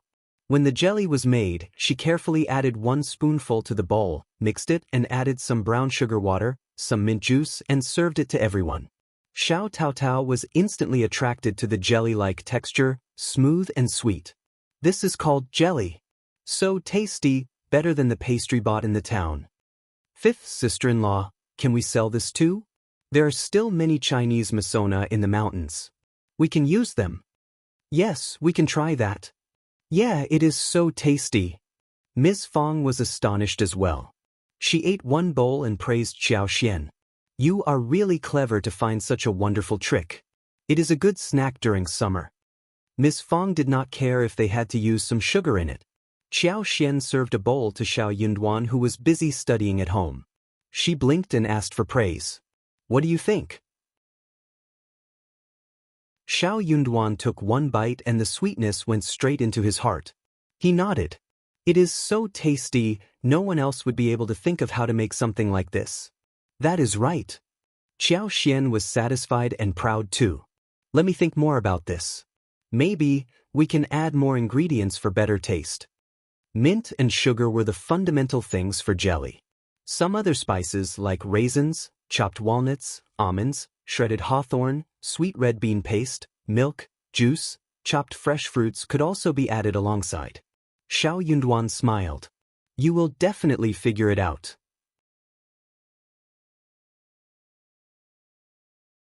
Chapter 172 The most steady protection. Xiao Xian was even more pleased.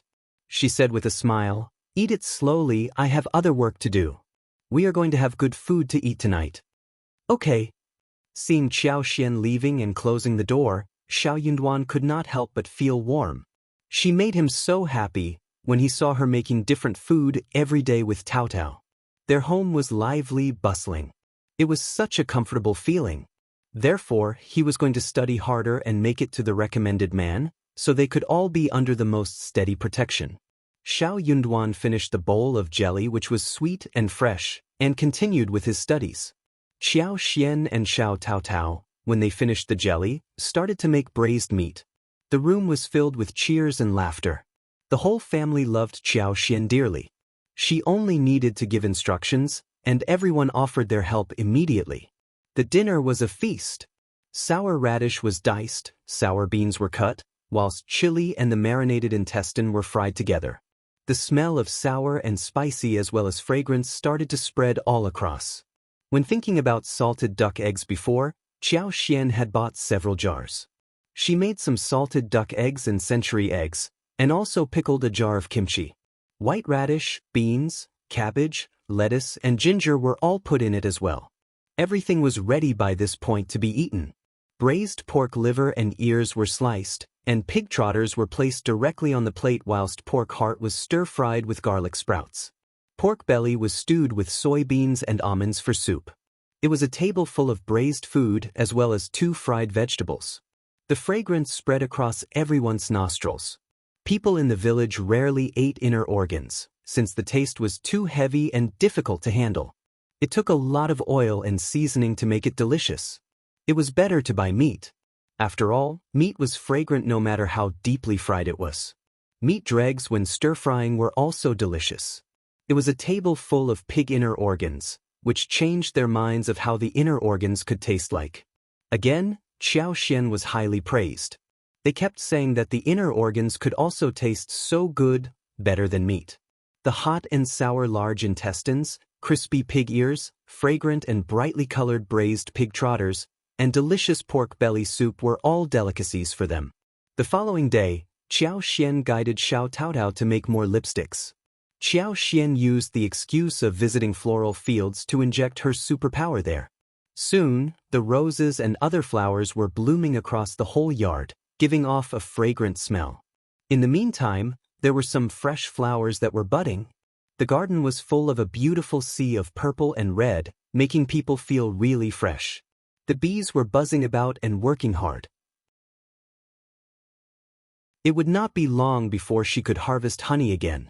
The flowers in the yard were especially attractive to the bees, and the honey was produced in a large amount. Xiao could see 3 or 4 bees picking nectar from the flowers. When they were sorting the floral fields, she had made the plan and built a 2-story shabby room. The second story was for storage. There was 1 middle-sized room on the first floor, whilst the other place had 1 wall and 3 sides open like a workshop. Whilst the others were picking flowers, cleaning materials and grinding them, Xiao was making lipsticks in the room filled with light. She asked Taotao to help her with everything. Since she intended to cultivate Taotao, she asked Taotao to come and learn how to do that right away. Xiao did not hire anyone from the village, except for the task of flower picking and mincing. Moreover, she could just hire someone else to do other labor work.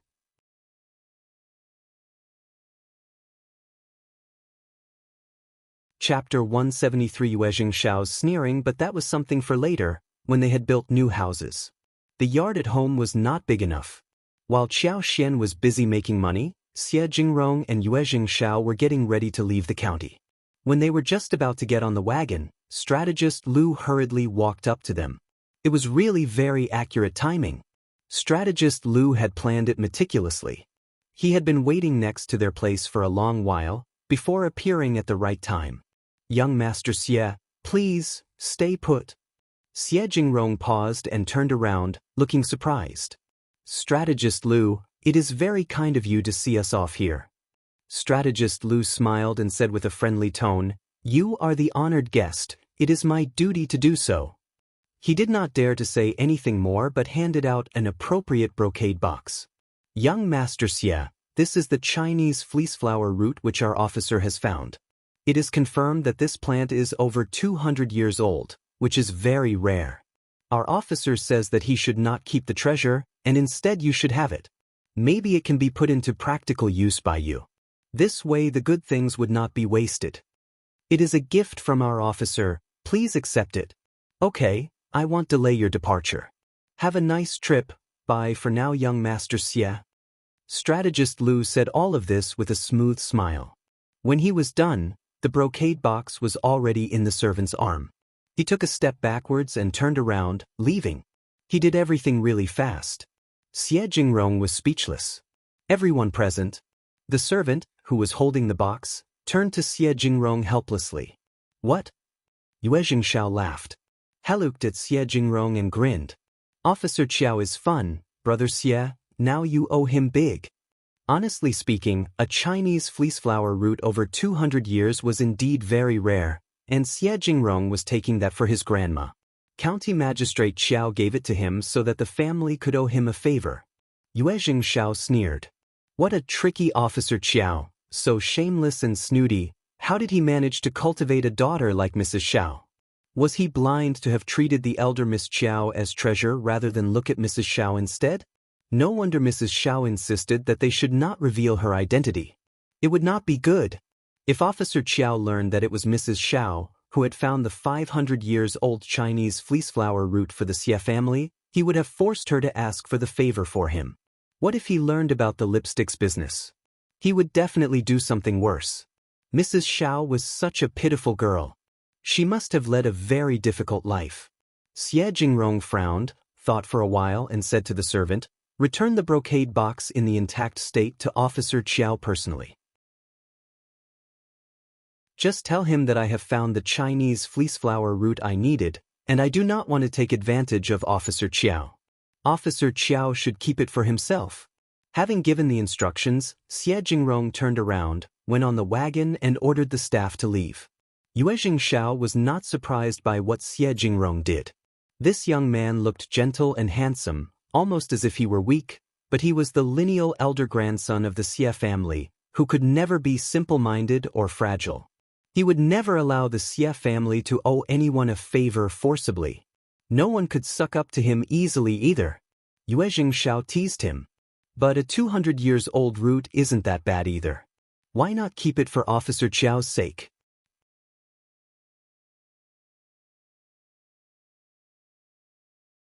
Chapter 174. Badly mannered Yuezheng looked at him and replied calmly. "I don't think that this plant is over 200 years old. If that was the case, he wouldn't have waited until today to have it delivered to me. Moreover, I don't need it anymore." A plant over 200 years old was precious for sure. County Magistrate Qiao would have definitely not waited. Instead, he would have come to the hotel the moment he found it. He should stay away from this man as far away as possible. He already had one 500-years-old plant with him. What was the point of having another one that was less impactful? Startled, Yuezheng responded. "Really? But can he really lie to us? The Xie family would definitely hire someone to test the plant." Yuezheng immediately countered. "So what? He is not an expert, and maybe when he gets to know that he has got a wrong confirmation he would prepare an expensive present and come to the Xie family, telling us that he was cheated as well." Yuezheng. How horrible are people in the official field? Yuezheng smiled as he tapped the table. That was why he never intended to take any more imperial examination after he made it to the recommended man level. There was more than one person in the Xie family who could become active in the industry. On the other side, Officer Qiao, who had been waiting, was dumbfounded. Young Master Xie's servant did not smile but showed a very distant look. He rode away the moment he returned the stuff. Officer Qiao felt really humiliated. He lectured strategist Lu with a blackened face, and then turned to Madame Qiao. Madame Qiao was taken aback as well. "This can't be possible. How can one turn down a friendly gesture? You offered the present so generously. How could young master have done that? It is so badly mannered." Officer Qiao was annoyed too. Young Master Xie is really ill-mannered. I should have delivered the present personally. If he had gone there personally, young Master Xie would not have returned the present, right? But there was nothing else he could do apart from complaining at this moment.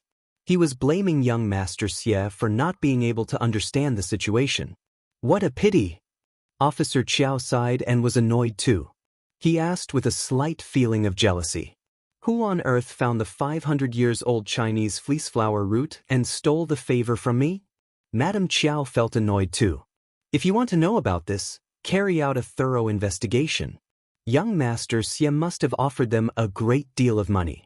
Those narrow-sighted people might not have seen so much money before and would definitely show it off. No one would be able to conceal the secret of finding such an aged Chinese fleeceflower root for long. It is easy to find the culprit this way.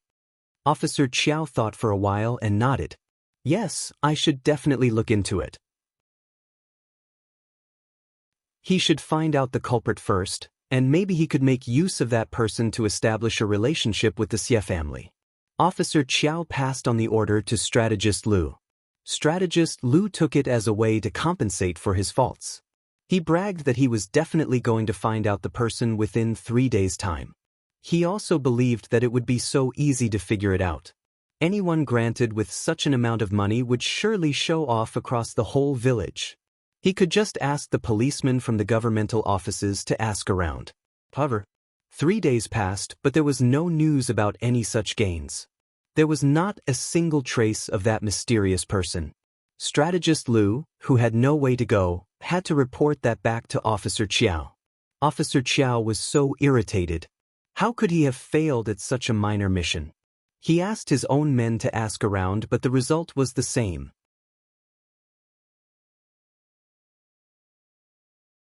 Chapter 175 Mouth Officer Qiao. Who was the person in the county that had such a wide knowledge and consideration?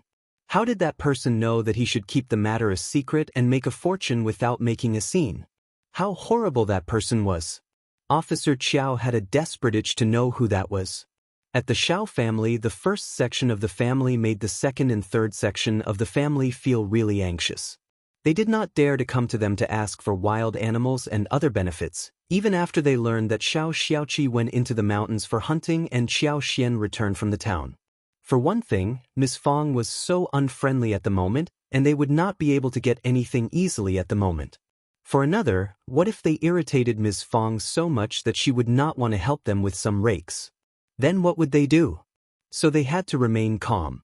Finally, Miss Fang showed mercy and told them that she was going to help them with the rakes the following day. That made the other sections of the family feel assured. They let out a sigh of relief. When they calmed themselves down, they started to talk vividly. "Oh, eldest sister-in-law, finally you remembered this. Eldest sister-in-law, you are so slow, you have been postponing the spring plow.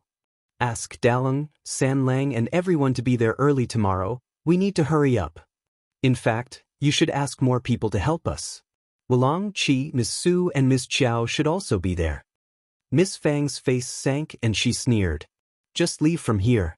Are you telling me what I should do? Can't I suggest something?" Miss Ma's eyes rolled as she smiled. "Oh, eldest sister-in-law, all of you are helping us with rakes. What other things does Miss Qiao need to be done? We can do her work and get paid." "Keep dreaming." Ms. Fang snapped. "You always think about the benefits." Ms. Fang finally drove them away. "Useless people, how dare they say something like this?" Xiao Xian heard her grumble and said with a smile, "Mom, I just noticed that second aunt-in-law and third aunt-in-law got so angry about what you just said. You should feel happy about it." Ms. Fang laughed. "True, you are right." The next day, the first section of the family were still busy with their work. Before second uncle and third uncle could ask them what was going on, they were startled to see that Ms. Fang had spent money hiring some family with bulls to do the work for them. "Eldest sister-in-law, that is such a waste of money." People might have thought that they were concerned about the first section of the family spending their money. But Ms. Fang understood exactly what they were thinking. They thought that the money of the first section of the family was theirs, and they were always trying to get money out of them. They were so concerned about spending the money that should have been theirs. "I am wasting my money, so what? The job is getting done, what more do you have to say?" Second uncle opened his mouth. "But your sons are free. I don't want my sons to work for you, so what? Look at the rakes, I have fulfilled my promise, and that is it." Third uncle countered. "If you already had this plan, why not tell us earlier?" "Yeah, we have all been so worried."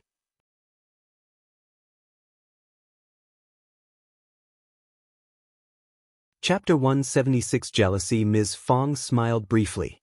"Well, I didn't tell you earlier because I was worried about any unforeseen changes." Second uncle and third uncle suddenly ran out of words. They exchanged a look between themselves and left. They went into the field and started to watch the people doing the rakes. They had taken advantage of the first section of the family, but it felt as if they had turned hollow inside their hearts. They did not seem to feel that good. In fact, they started to feel even more jealous. They could not help but feel emotional. It was so good to be rich and have a rich daughter-in-law. But their eldest sister-in-law had coaxed Ms. Qiao for her dowry. She must be spending Ms. Qiao's money which she had brought to her own pockets. But that was her daughter-in-law. Ms. Qiao was so stupid as to have been cheated. Maybe they could even let their own daughters-in-law and daughters trick Ms. Qiao. When Xiao Yunduan returned from the school, he brought an invitation for Qiao Xian. It was from the Qiao family. Xiao Yunduan did not turn it down directly and instead brought it home. Qiao Wei was setting up a feast for viewing flowers and had invited Qiao Xian for it. Qiao Xian pursed her lips. She was indeed very uneasy about the invite. If you don't want to go there, you can turn it down with an excuse. Xiao Yunduan was annoyed too. He felt so horrible to see his wife being bullied, yet he could do nothing about it. He had been a calm person all through his life. He used to study hard for his parents so they could live a better life, that was all. But at this moment he had developed a profound eagerness to accumulate power. If he could become stronger, just a little bit more powerful, he could do something about the situation. Qiao Xian chuckled. Of course I will go there. She can't kill me, can she? I know what she is like. If I don't go over, she will make a big scene. Xiao Yunduan had predicted that she would react like this, so he added, I will go there with you. I will be waiting for you outside the mansion. Don't stay for too long, just find an excuse to leave early. Maybe young Master Xie's jade can be of some help. It could definitely be of some help. For someone like him who was going to participate in the imperial examination, he knew clearly what Xie Jingrong's jade could do. But he, without hesitation, let his wife have it. Qiao Xian chuckled and suddenly found that this little person was lovely. She was so lucky to have found him. No, we should not use this jade for such small things. Don't worry, Qiao Wei is arrogant and incapable. I am capable of handling her. If she just wants to take advantage of me verbally, I won't react to it and laugh with her. If she dares to do something physically, I am not afraid of that either. I am the second miss, which I can use to frighten people every now and then. This girl looked beautiful, confident and generous. Her eyes were sparkling and she was so clever.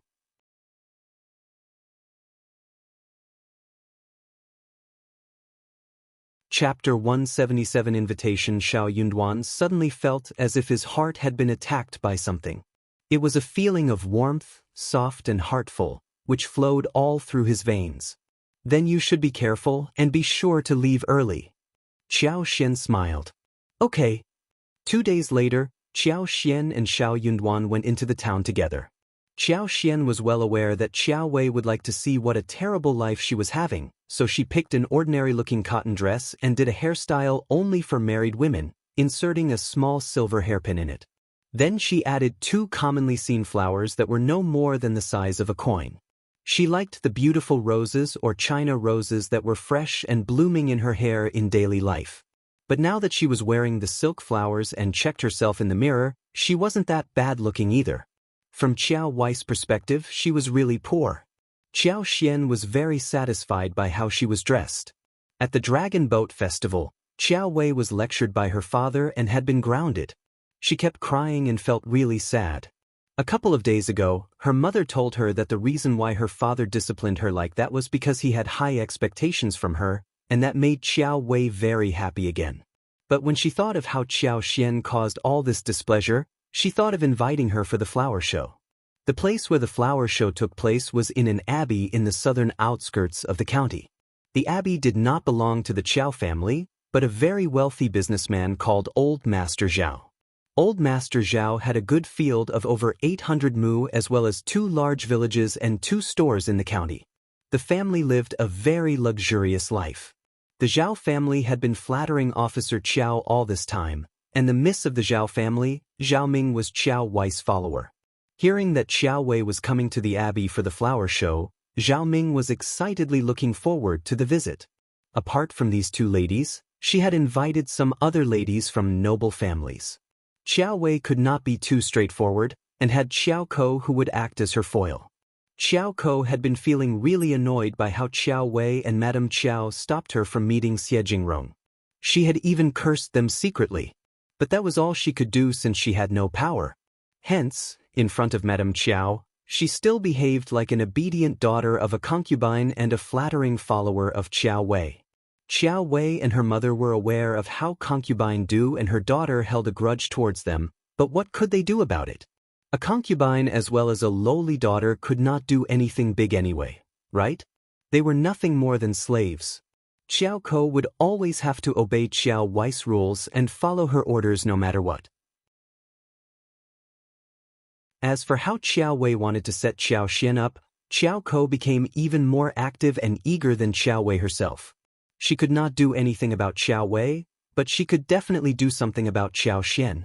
Whenever she remembered that Xiao Xian was not living a good life, she felt slightly better. Therefore, it could be said that the dog was even worse than its master. Zhao Ming clearly understood what Qiao Ko said and had no opinions against that. She found it fun too. She was even waiting to see how Xiao Xian could be humiliated. Xiao Xian walked up to the abbey of the Zhao family under Xiao Yunduan's worried look. Instead of saying anything, she stuffed the invitation into the gatekeeper's hands. "I am County Magistrate Xiao's daughter. Is my sister here? Can I go in?" Gatekeeper.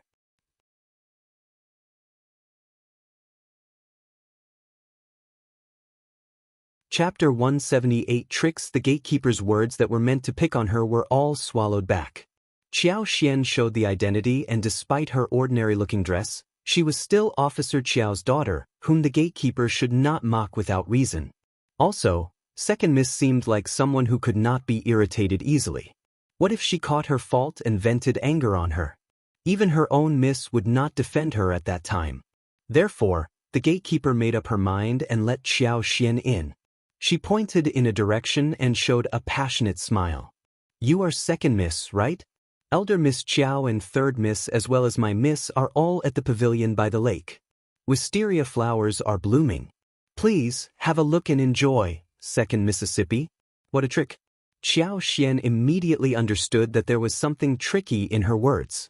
She would not go there now that she had realized that something was wrong. Only stupid people would follow the direction. Xiao Xian said to the gatekeeper, "I don't know the road. Can you please take me there?" "But, Second Miss," Xiao Xian showed a strange smile. "No? I am the guest here. Is it so difficult for you to take me there? Or do you think that I don't deserve your help?" "Of course not." The gatekeeper, who was an ant, had no choice but to lead Xiao Xian to the venue. She was mumbling to herself while walking. Who said that Second Miss was honest, timid and easily tricked? That person must be lying. The ant did not lead Xiao Xian there directly, fearing that her mistress would blame her for not following the order. She took her on a tour, so she could at least complete her misorder. Xiao Xian soon realized what this ant was doing. But she said nothing. She did not care if she had to walk a little more. Moreover, she was not worried that the ant would take her somewhere dangerous. She could see the whole abbey when she opened her magical senses. Nothing could escape her sight. She could sense where Qiao Wei and the other ladies were, and what they were doing. Suddenly, Xiao Xian paused. She was both surprised and overjoyed. She saw 2 small tomatoes that were growing randomly in a corner.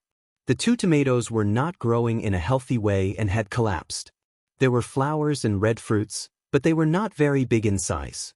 It was something the Zhao family had gotten from somewhere, but they could not recognize what these plants were, so they put them randomly in this place. No one would spend much effort planting fruits. That was why they were left alone here. It was a very good thing for her. She glanced around and saw that she and the ant were alone. Xiao Xian suddenly let out a scream and paused in her steps. "I seem to have dropped my handkerchief. Ant, please find it for me." The ant had no intention of helping her, but she suddenly thought of something and nodded immediately. Xiao Xian smiled. "You have to return and lead the way for me, otherwise I will go home." Startled, the ant said with her breath held, "Second Miss, don't worry, I definitely will return soon."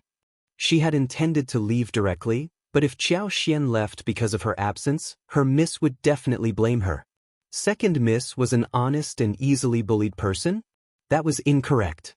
The moment that ant left, Xiao Xian went to pick up 2 large tomatoes and put them in arms.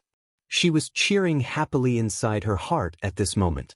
She was going to make tomato scrambled eggs, tomato stewed tofu, tomato stewed fish, tomato brisket pot, tomato mixed with sugar, tomato sauce, tomato soup, tomato noodles, and a lot more.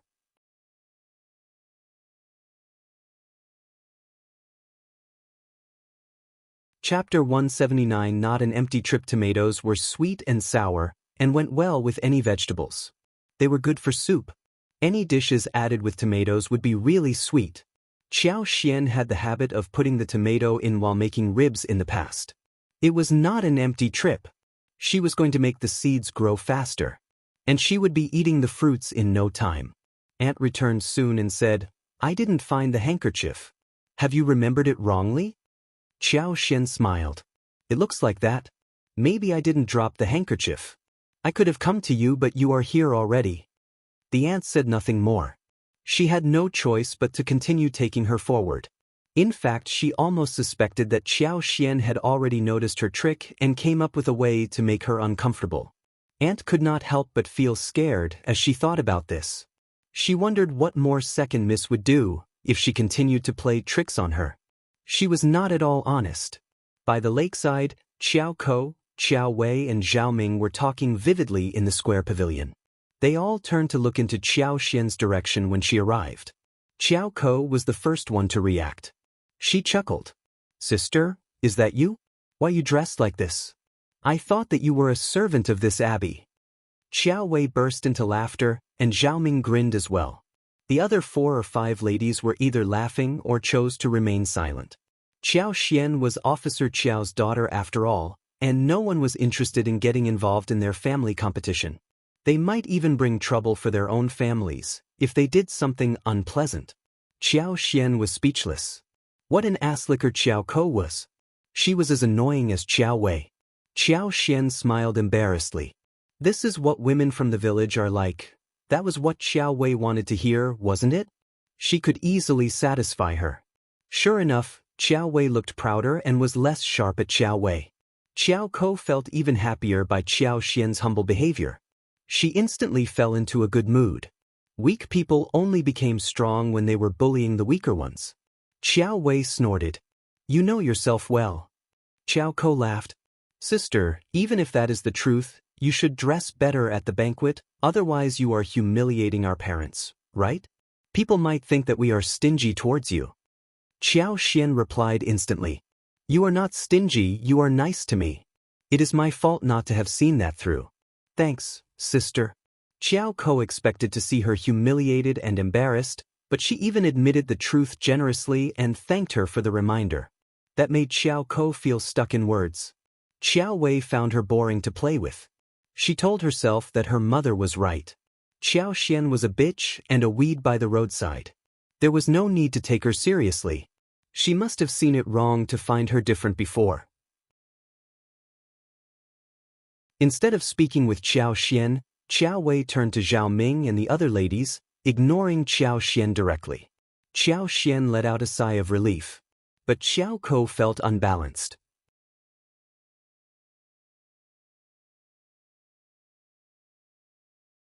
Chapter 180. Fight. Xiao, who had been thinking about humiliating Xiao, got so annoyed. Why did Xiao Wei give up tormenting Xiao only after a few minutes? What was she thinking?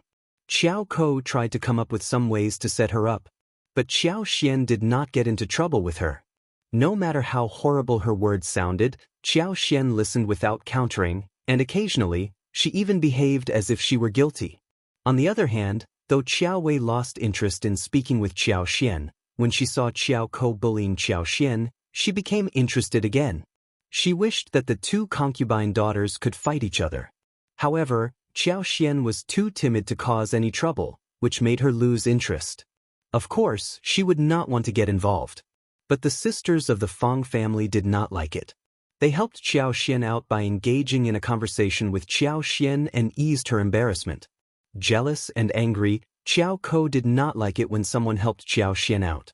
What was the point of helping her? She was just a countryside woman. She rolled her eyes and screamed. "Oh no! Sister, I just lost my jade in the water, can you help scoop it out? Thanks very much." They were all taken aback. The Fang family sisters exchanged a look between themselves and felt helpless. The third miss of the Qiao family was being so unreasonable. She could have asked a servant to fish it out rather than let second miss get it. Xiao Wei smiled and said nothing. Qiao Ko became more arrogant as she snapped. Sister, you won't turn me down for such a small thing, right? Of course not. Xiao Xian smiled and said to the maid, please give me a thin bamboo pole or a wooden stick. Qiao Ko asked immediately, why a bamboo pole? Why don't you just go down into the water? Xiao Xian answered shyly, just let me try, okay, sister? Qiao Ko was stuck speechless. She glared at Xiao Xian and snorted. What could she say? She could not come up with a counter to that immediately. She was not stupid. If she disapproved of her suggestion, it would be visible to everyone that she was just setting her sister up. It was not a glorious action and she needed to save her face. She had already noticed people looking at her weirdly. Qiao Ko was pretending to be calm, yet she was feeling humiliated and angry inside her heart. Xiao Xian looked as if she were very honest, but she was a tricky one. The bamboo pole was finally handed over. Qiao Ko's jade was in the watergrass close to the bank. With her superpower, Xiao Xian could see the spot clearly. She could control the grass with her superpower, so that the grass moved and the jade simply floated out. Overjoyed, Xiao Xian had discovered one more function of her superpower. She had not thought about this, and decided to make use of it properly in the future. Excited, Xiao Xian decided to explore the function further. She was going to develop it well. If she could use the superpower to control some plants, she could even protect herself. Won't she be totally invulnerable then? In front of everyone, Xiao Xian used the bamboo pole to take hold of one grass blade so the grass was tangled with Qiao Ko's jade.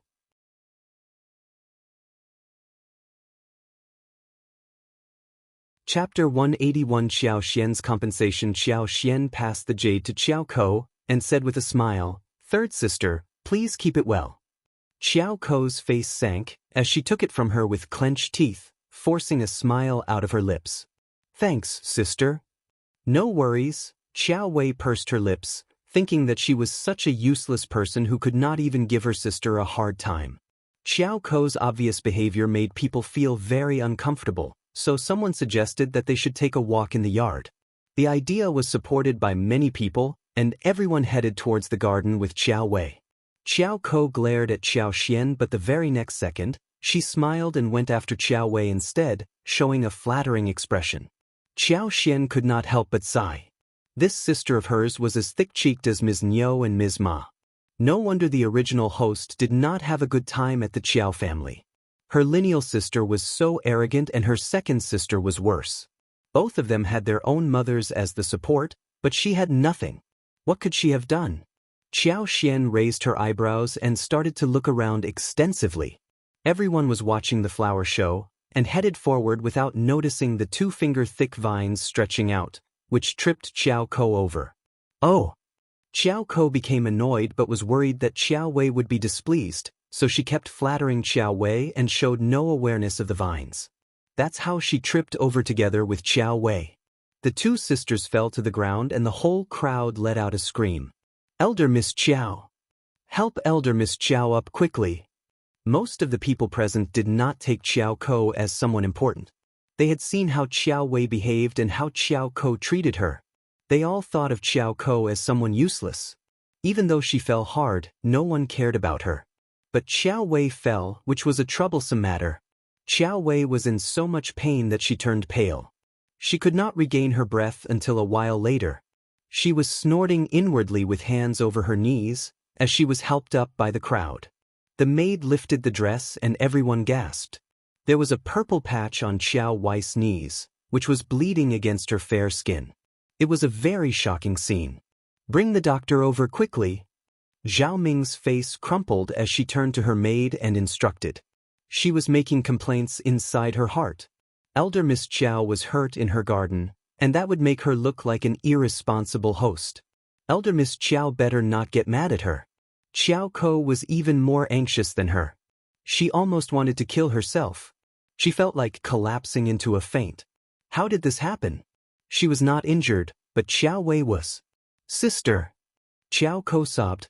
I am sorry, I did not mean that, sorry. Xiao Wei felt like she was dying, but she had to keep her temper down in front of so many people. She bit down her anger and said, I knew you did not mean to hurt me. Xiao Ko felt slightly assured. Thanks, sister. Xiao tried to offer some concern, but Xiao Wei was surrounded by so many people and she was directly squeezed out, so she did nothing. Xiao felt slightly cheerful as she glanced at Xiao Ko. It served her right. Soon Xiao Wei was carried into a nearby room. Xiao Wei wanted to calm herself, so she only had Fendi and Xiao Ko, as well as Xiling with her. When everyone else left, Xiao Wei changed her face directly as she glared at Xiao Ko fiercely.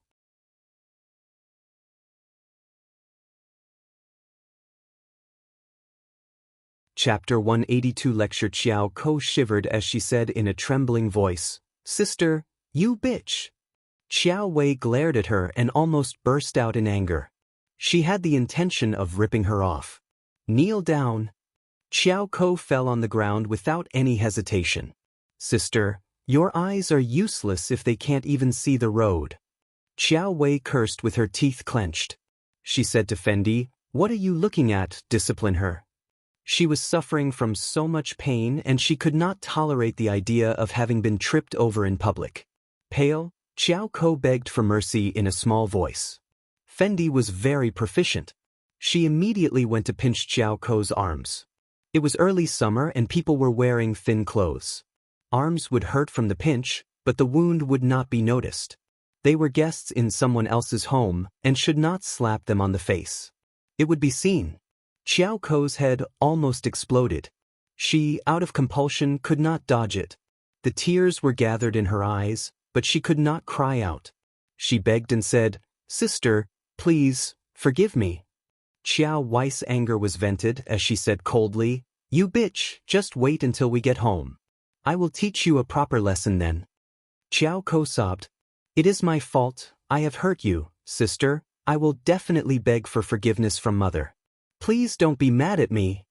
Xiao Wei snorted and stopped glaring at her. What a bitch. She was not even worth the attention. Seeing her on her knees, wiping the tears, she was still really mad at her. Xiao Ko gritted her teeth and reminded herself that she could not offend Xiao Wei, so she had to keep the hatred inside her heart. She hated Xiao fiercely at this moment. She was humiliated in front of Xiao. She had wanted to embarrass Xiao but got humiliated herself. Xiao Ko felt increasingly annoyed. Sister, it is Xiao who pushed me so I bumped into you. Xiao Wei threw a cold look at her. Xiao Wei knew clearly that Xiao was not next to her, and Xiao never did anything to her, when Zhao Ming and the crowd were next to them. But she did not counter Xiao Ko. She did not have the intention of defending Xiao. Seeing that her sister seemed to have accepted her words, Xiao Ko brought herself up and started to narrate the incident as if she were telling the truth. Sister, Xiao is the real bitch. You must have noticed that. She is getting so sneaky these days. She looks as if she were down to earth, but honestly, sister, she has never had a bad day. Everyone is also saying that you are bullying her. She is just playing dumb to make herself seem innocent. Now she is married and living far away. That's why she is getting bold. She just takes advantage of the situation and is giving us a bad time. What if she does something horrible behind your back? Then, moved, Xiao Wei started to think over her words and felt weird.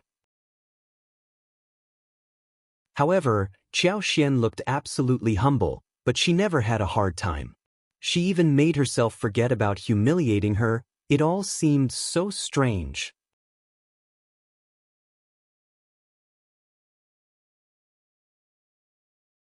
Chapter 183 made Xiao Wei could not help but start to think about the past. She suddenly felt that she never had any impression of Xiao at all.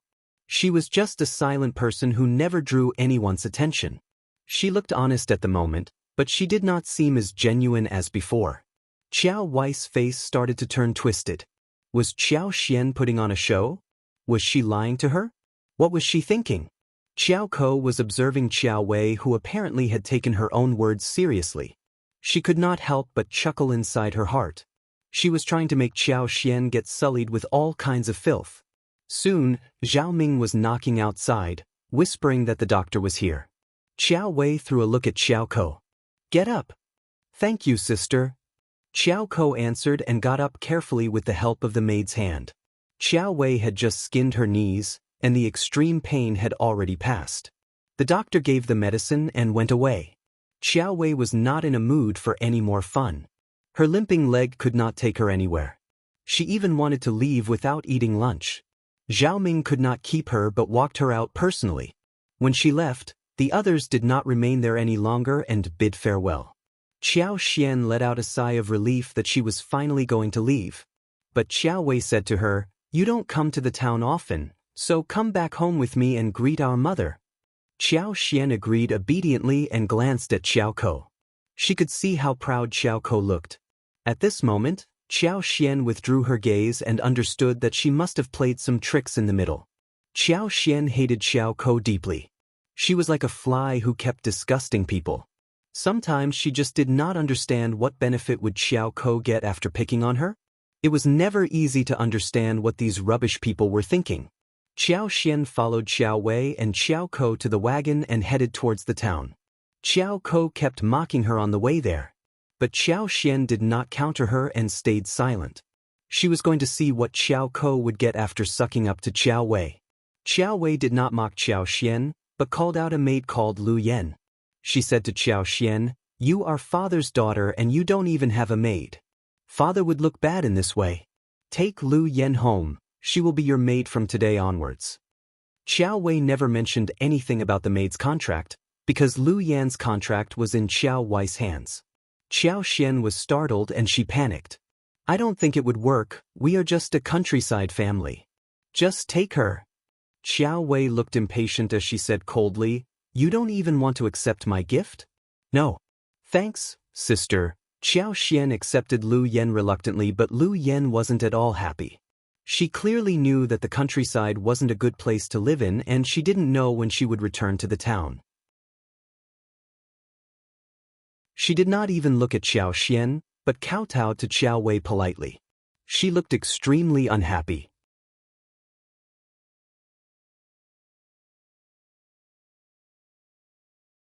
Chapter 184. Maid from Sister Xiao Xian ignored her reaction. Soon Xiao Xian waved them goodbye and left with Lu Yan. The moment she left, Madame Qiao turned angry seeing Xiao Wei's wounds on her knees. Before Qiao Ko could beg for forgiveness, she scolded her and grounded her for 10 days and asked her to copy 10 scrolls of Buddha scripts. Angry inside her heart, Qiao Ko looked pitiful and helpless. She had tears in her eyes but did not dare to utter another word. Xiao Xian left with Lu Yan and met up with Xiao Yunduan. Xiao Yunduan let out a sigh of relief seeing her coming back safe and sound. But he was surprised to see Lu Yan there. He turned to Xiao Xian with a look of inquiry. Xiao Xian winked at her and said pretentiously in a weak voice, "This is Lu Yan, a maid given by my sister." Lu Yan could not help but purse her lips, snorting and rolling her eyes at Xiao Yunduan. They were just poor people, how did they call her a maid? Also, her elder miss did not give her to them. She was asked to spy on them.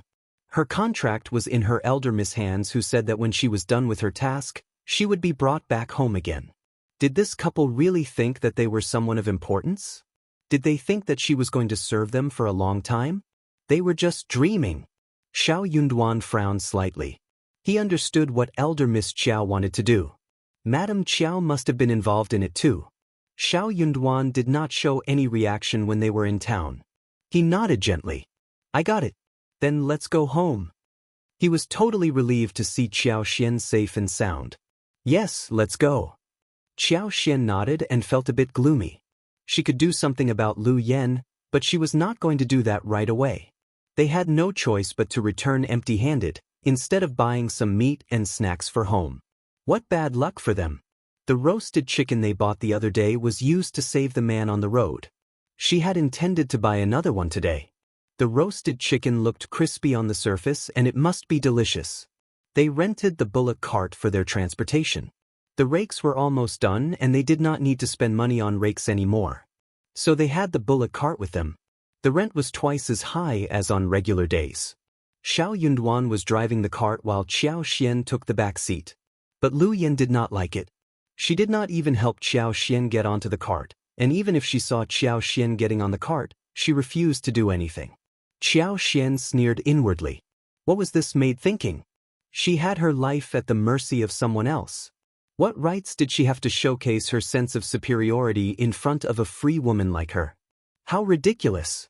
But she did not bother to engage with a stupid woman like that. Instead, she said gently with a smile, "The cart is a bit shabby. It is okay if you aren't used to it. You will be able to catch up with us. We won't run too fast so you can walk along." Lu Yan was startled. So, she was either taking the cart or walking. Qiao Xian was not going to hire the wagon for her. She did not have money. Lu Yan felt that Qiao Xian was actually stabbing her right in the face, and she could not see what was going on. However, she was not going to walk it. She was going to travel far into the mountains, and she needed to keep her legs for such an unknowingly long trip.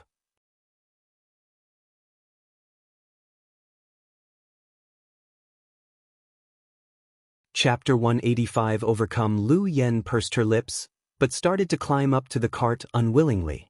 When she was about to climb on, Xiao Yunduan waved the whip that hit straight on the bull's back. The bull, which got the jerk, suddenly lunges forward. Lu Yan let out a frightened scream. She took hold of the edge and climbed onto the cart in a messy way. But Xiao Yunduan did not have the intention of stopping. He did not care about the commotion behind his back. Qiao Xian asked Qiao Xian in concern, "Are you all right?" She almost burst into laughter but controlled it. Xiao Yunduan, who looked so honest, could even throw a prank like this. She loved it. After a long while, Lu Yan finally settled on the cart. She was furious and glared at Qiao Xian. "All right?" She was not at all right. Qiao Xian ignored the stare and showed a gentle smile, sounding tolerant. "That is how a bullock cart works, not as comfortable as a cart, so please learn to get used to it." Having said the words, Qiao Xian ignored her and whispered to Xiao Yunduan. Looking at the shabby cart and the chair that had been taken by Qiao Xian, she found that she did not even have anywhere to sit apart from the filthy board. Moreover, her hands were still on the board. Lu Yan felt so disgusted that she raised her hands in the air. The next second, she again got flung backwards on the cart and almost got herself smashed on the board. Feeling wronged, Lu Yan burst into tears. She felt so humiliated, but she did not want to show it. So, she tried to hide the sobbing sound. Poor her. Why was she suffering from misery? She did not want to stay here anymore. She turned to Qiao Xian's retreating figure. It was the second miss who made this happen. She was going to see what second miss had so she could take revenge on her when she returned. Finally, they arrived at the village. Xiao Yunduan and Qiao Xian led Lu Yan home. Seeing the shabby-looking house, Lu Yan felt even more sad. What a terrible place. Qiao Xian felt a little bit troubled too. What was she going to do about the accommodation? They had 2 rooms available, but they needed to be cleaned up. Qiao Xian presented Lu Yan to Ms. Fang and Xiao Taotao. Then she turned to Lu Yan. "Come and greet Madame Xiao and third miss." Lu Yan was startled. Ms. Fang and Xiao Taotao were startled too. No, it is okay." Ms. Fang shook her head and arms. She was not used to such behavior. Qiao Xian added, "Mom, this is the maid my sister gave us. We can use her in any way we want. That is the rule." Lu Yan kneeled down and greet them. Slaves, when they met their masters for the first time, needed to kowtow. Lu Yan felt dizzy and was shocked. Was she going to greet a countryside woman and a rural girl? Second miss was mental. She was not her real master. Qiao Xian frowned. "What are you doing, Lu Yan?" "If you don't even know about the rules, you are humiliating my parents. I will send you home so you can learn them again." Startled, Lu Yan collapsed and kneeled. "Greetings, Madame Xiao and third miss. Greetings."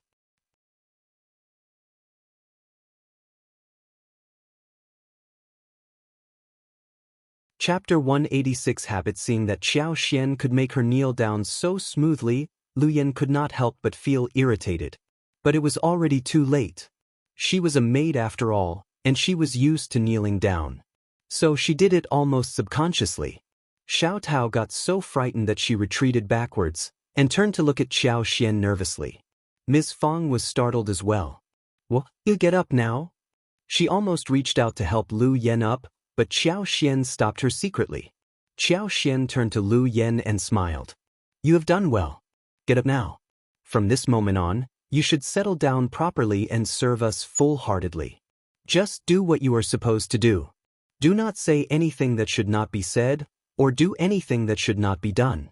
In this way, you can live a good life. My mother-in-law and her family are all excellent and kind-hearted people. You can be assured. Okay, let's go and clean up your room." Xiao looked at Ms. Fang when she said that. Ms. Fang nodded dumbly as Xiao led Lu Yan to a small wing room, where she needed to clean up everything alone. She was the maid, but why must she clean up her own accommodation as well? Seeing that the light was bad, and there was some mold floating in the air, Lu Yan noticed that the broken side room was filled with stuff. Everything was so filthy. She got so angry that she said to Xiao, "Second miss, this is not a place to live." Xiao smiled. "This is what the countryside is like. What about me sending you back home, if you are not used to living here?" Lu Yan. She wanted to do that too, but she could not leave, not right now. Lu Yan almost burst into tears. "But how can I clean it up? I don't know how to do that. Second miss, please get 2 people to help me out." She worked with elder miss as the secondary maid, who had never done this kind of tough labor work. Xiao stopped smiling and frowned. "Who do you want me to get to help you? My mother-in-law? My sisters-in-law? You are a maid, and this is your work.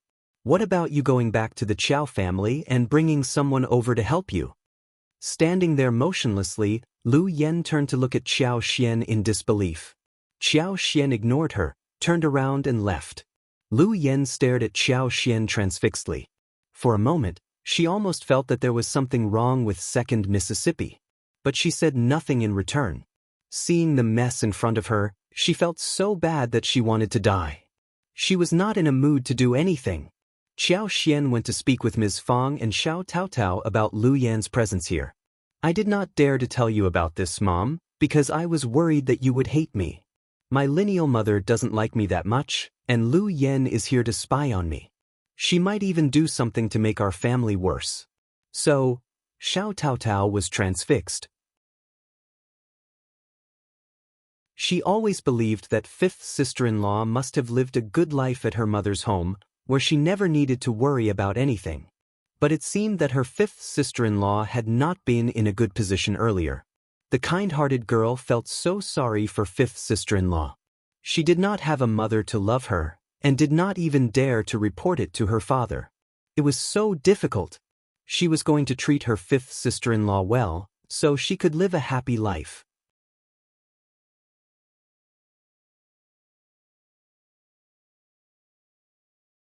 Chapter 187 Ideas. Ms. Fang was dumbfounded. She felt very sorry when she heard her daughter-in-law. She soon realized what was going on. No wonder she had felt that something was wrong right at the beginning. The Qiao family did not seem to be very passionate about marrying their daughter. She had thought it was because they never thought the Xiao family were a good match for their girl, but she never expected that it was because their daughter was not considered as someone important. Her daughter-in-law did not even bring a maid with her. She should have noticed that before. "Good girl, don't be silly. I will never blame you. I will cherish you for the rest of my life. This maid is not here to serve you full-heartedly. Now that I understand that, I will not allow her to do anything bad against us."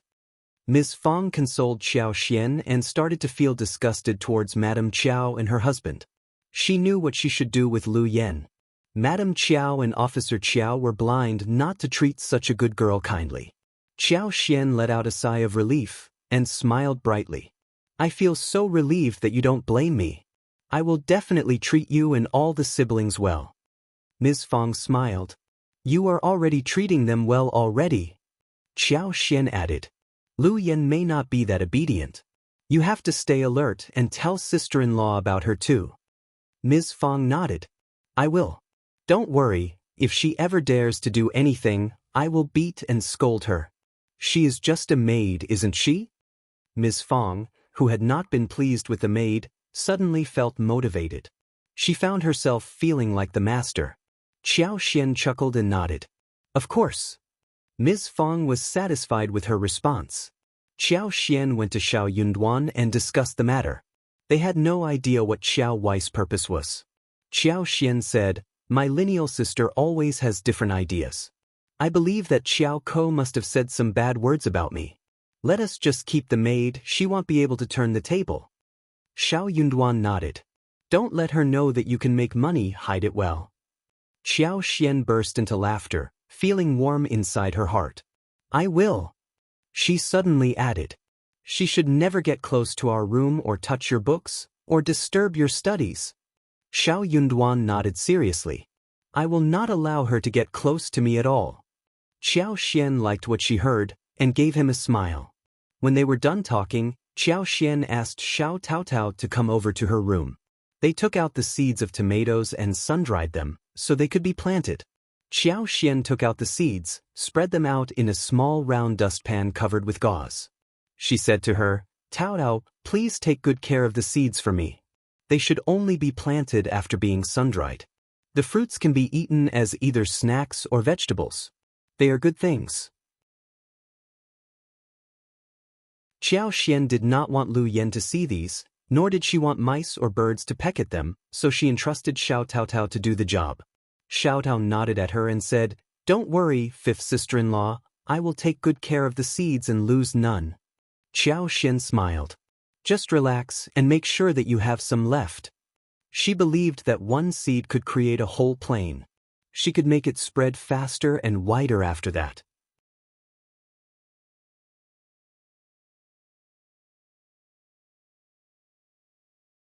Chapter 188. Feeling good, the two of them talked and then went up to the yard for a walk.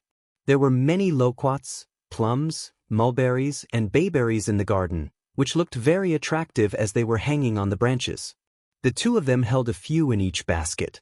They washed and sun-dried them so that the whole family could eat it. Wild lemons had grown quite a bit, so had peaches as well as dates, persimmons, pears, grapes, and figs.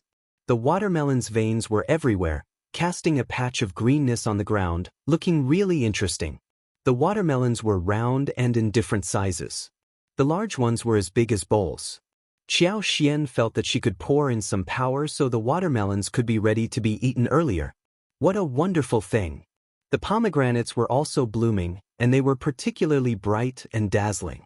No wonder there was a sentence in the ancient poem, In May, the pomegranates shine brightly. The planted panax, noto ginseng and ginseng had already sprouted and grown more than 2 inches tall. Gastrodia looked even more energetic and neat. Xiao Taotao was very careful and excited when seeing the medical herbs. They were all worth a lot of money. She was so happy for fifth sister-in-law, even though the plants did not belong to her. By evening, the whole family was back and learned about the maid. For farmers' families, it was a fresh thing, so Lu Yan attracted a lot of attention as if she were someone rare. Lu Yan started to feel quite proud inwardly. She could not help but straighten her back, thinking that these rural people must have not seen the noble air around a girl like her. The maids from large families were surely more noble than ordinary daughters. Also, she was in a better position than those from the large families, since she was working at the officer's home. These rural people must feel so ashamed and jealous seeing her. But those villagers felt strange as to why she looked so proud. Only Xiao and Xiao Yunduan could tell what she was thinking, and they rolled their eyes inwardly. Xiao decided to get 2 crucian carps from the backyard water tank and braise them. There were many fish and shrimps in the river, and Xiaoqi always brought back some and added them to the water tank when they ran out of ingredients. Xiao was used to making meat dishes, and Miss Su, as well as Xiao Taotao, would take care of the preparations. Seeing Xiao working so hard in the kitchen, Lu Yan stayed far away from them, fearing that Xiao would ask her to help as well. She laughed at Second Mississippi. She was even worse than a maid like her. She had never needed to do any work in the kitchen. She was going to remember this and tell Elder Miss about this. Her Elder Miss was definitely going to be very happy. Xiao made braised carps, steamed eggs and then walked out of the kitchen. Ms. Su made fried yam slices and stewed beans.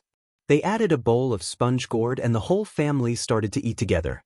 Before Lu Yen could see the dishes, Xiao took her to the kitchen. We don't have any rules here, you don't have to stay by our side when we eat. You can eat in the kitchen if you want to. Lu Yen. Staying by their side? What were they dreaming about?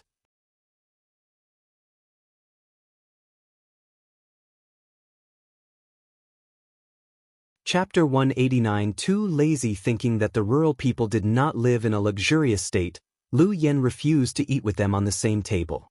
So, she nodded and left. Xiao smiled and went for lunch, leaving Lu Yen alone in the kitchen. Lu Yen looked at the dish that was left for her. There was half a bowl of rice, with yams and beans, as well as some slices of gourd. All were vegetables, and there was not much oil in them. How could this be edible? Ms. Fang told Ms. Qiao to put in as many seasoning spices as possible, which was much better than before, considering that the family had plenty of money for the moment. At least right now, the dishes were not tasteless. But compared to the kitchen of the county magistrate's home, the dishes definitely paled in comparison. Lu Yen was a secondary maid, who was used to eating meat during every meal. Whenever Qiao Wei was happy, she would even give the maid some desserts or leftovers of the delicious dishes. So, Lu Yen was not at all used to the poverty she had to face now. Seeing the rice and vegetables, Lu Yen suddenly felt unhappy. How could this food be eaten? She was not satisfied, but Xiao, who was very cautious towards her and could punish her whenever she made mistakes, would never mistreat her. If she were in anyone else's family, she would not even end up being given a bowl of rice. Lu Yen could not stand it anymore. She ate a small portion of the dish, put down the chopsticks and bowl and returned to her wing room. She kept sobbing lying on the hard and shabby wooden bed. Lu Yen had a very difficult time throughout the night. The following day when Lu Yen woke up, she was feeling very sore on her limbs and back. She felt like dying, all alone in this place. But she was here on a mission and she could only leave when she was done with the task. That made Lu Yen feel motivated. Her mission was not about serving the whole family, so she refused to get out of the bed when she woke up. What if she was asked to do hard labor work? Lu Yen did not get up until a long while later.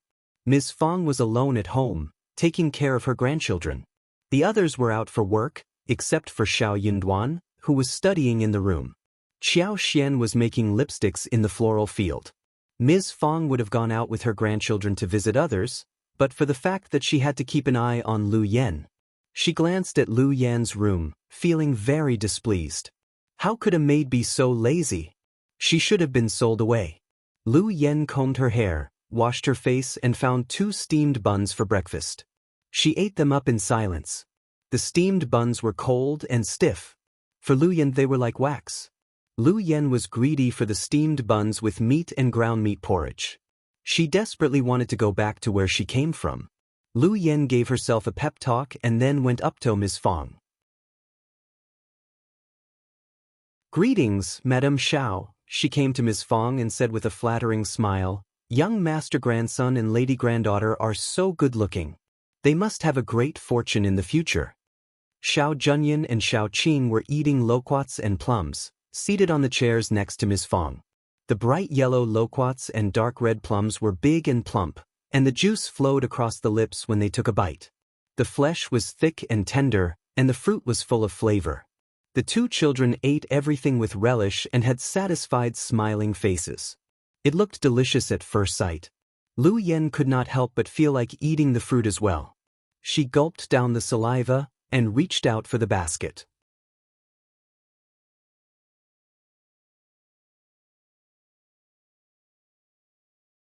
Chapter 190. Not her. Ms. Fang moved the basket and snapped at her.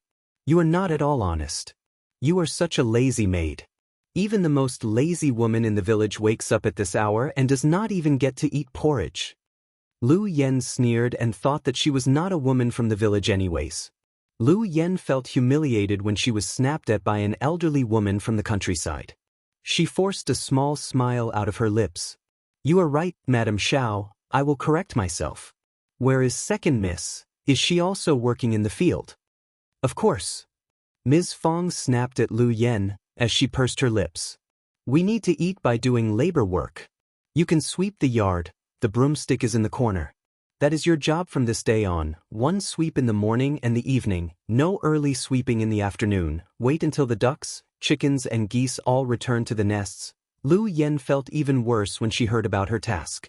Madam Xiao.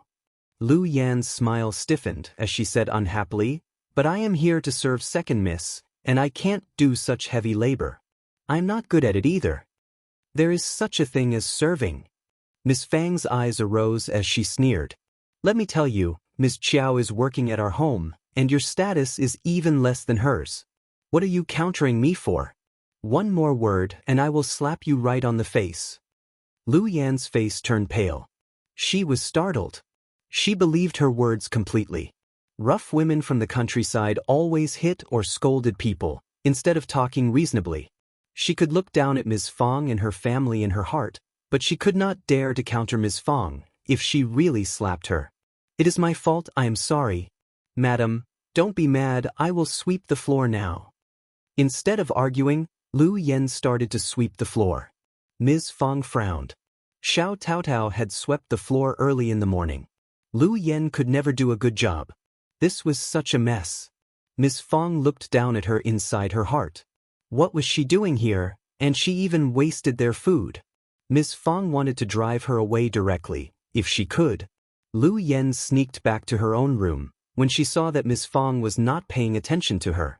The broken wing room was a poor place, but it was much better than doing the labor work. She was very worried that Ms. Fang would make her do the hard tasks again. Lu Yen kept herself hidden from everyone.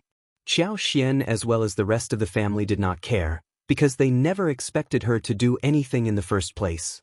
Xiao even was worried that Lu Yen would seduce Xiao Yunduan, but it seemed that Lu Yen was avoiding the brothers of the Xiao family, fearing that she would be too attached. That made Xiao feel quite assured. Lu Yen did not dare to irritate Ms. Fang, so she tried to get close to Ms. Su and Xiao Taotao, hoping to get some news about Xiao from them. But Ms. Fang had told Ms. Su and Xiao Tao not to say anything, so her attempts failed. They were worried not to be able to counter Lu Yen, who might use tricky means, so they kept silent and said nothing. Without any way out, Lu Yen failed to get any valuable information for elder Miss Qiao, so she clenched her teeth and expressed that she was going to keep Xiao company to do labor work in the fields. But Xiao turned her down.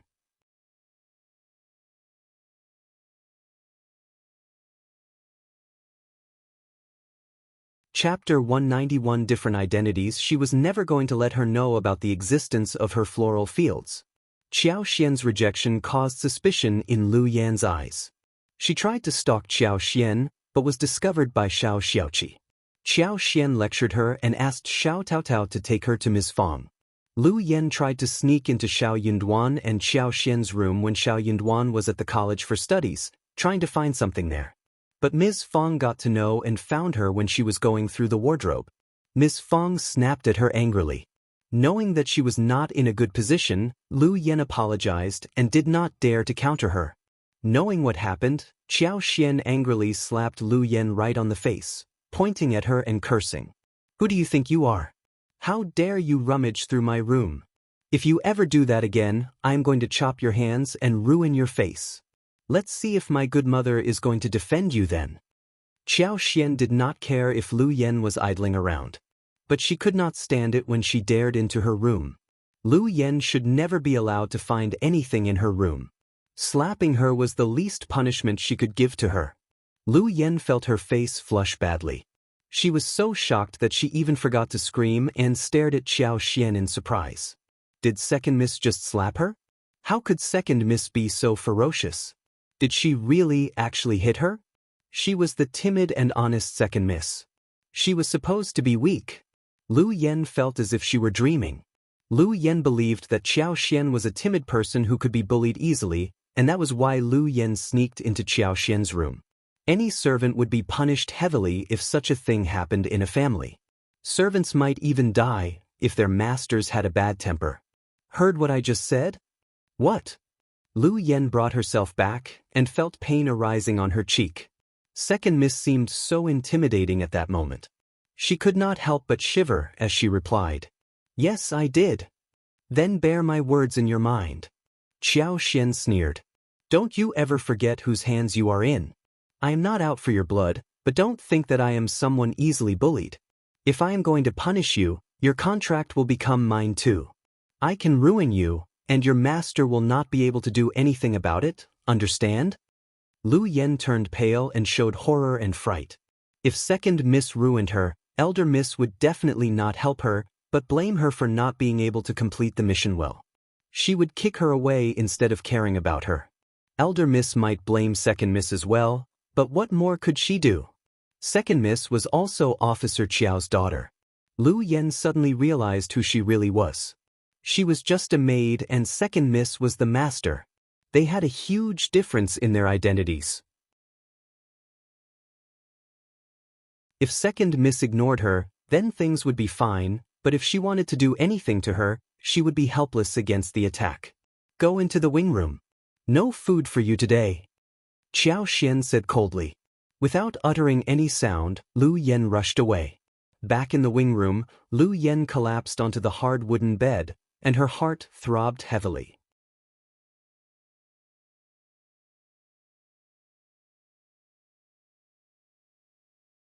Chapter 192 Elder Miss Prize. But soon Lu Yen became excited again. Her eyes were sparkling. No wonder Elder Miss had sent her to watch out for Second Mississippi. There was something wrong with Second Miss. She was hiding herself so well that she did not reveal her real temper until this day. Elder Miss was so smart to have noticed this secret. Lu Yen turned extremely happy. It was a great piece of news. She was going to take the information to Elder Mississippi. Elder Miss was definitely going to bestow great prizes and praise her. Elder Miss had told her that Second Miss would go back to her mother's home on the 15th day of August. At that time, she would reveal everything to Elder Mississippi. All she needed was to wait until that day. When the rakes were ready, it was time for seedling. That was something that needed to be done at the right hour.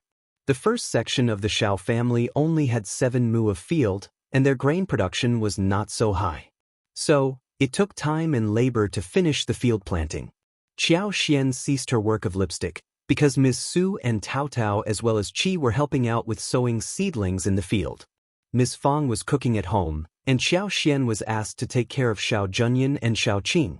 As for Xiao Yunduan, he was busy studying in his room, whilst the other brothers were out in the field. Second and third sections of the family again came to the door. They first started to coax eldest uncle outside home. As a result, at dinner time, elder uncle said, "Let's take an early break tonight. We need to get down to work on the seedlings in the field. When you are done, you can help second uncle and third uncle as well. It is a very important matter that can't be delayed." Ms. Fang rolled her eyes before he could finish his words. The whole family showed no look of surprise. They had been used to this kind of request. But things were different this year. What? They don't own our fields, do they? We made the rakes. Why must we do the seedling work too? Oh, does this mean that we can get the fruits when autumn comes?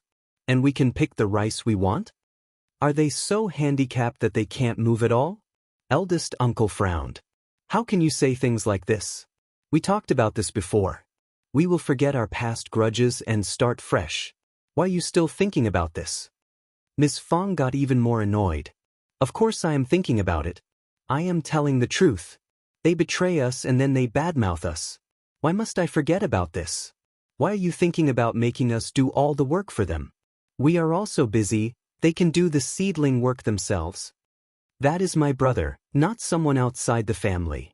Eldest uncle stressed angrily, after being interrupted by Ms. Fang again. You are behaving over the top. We can help them when we have time. Also, they will help us with seedlings too. What are you splitting your hair for? We don't need them. They can do their own work if they have time.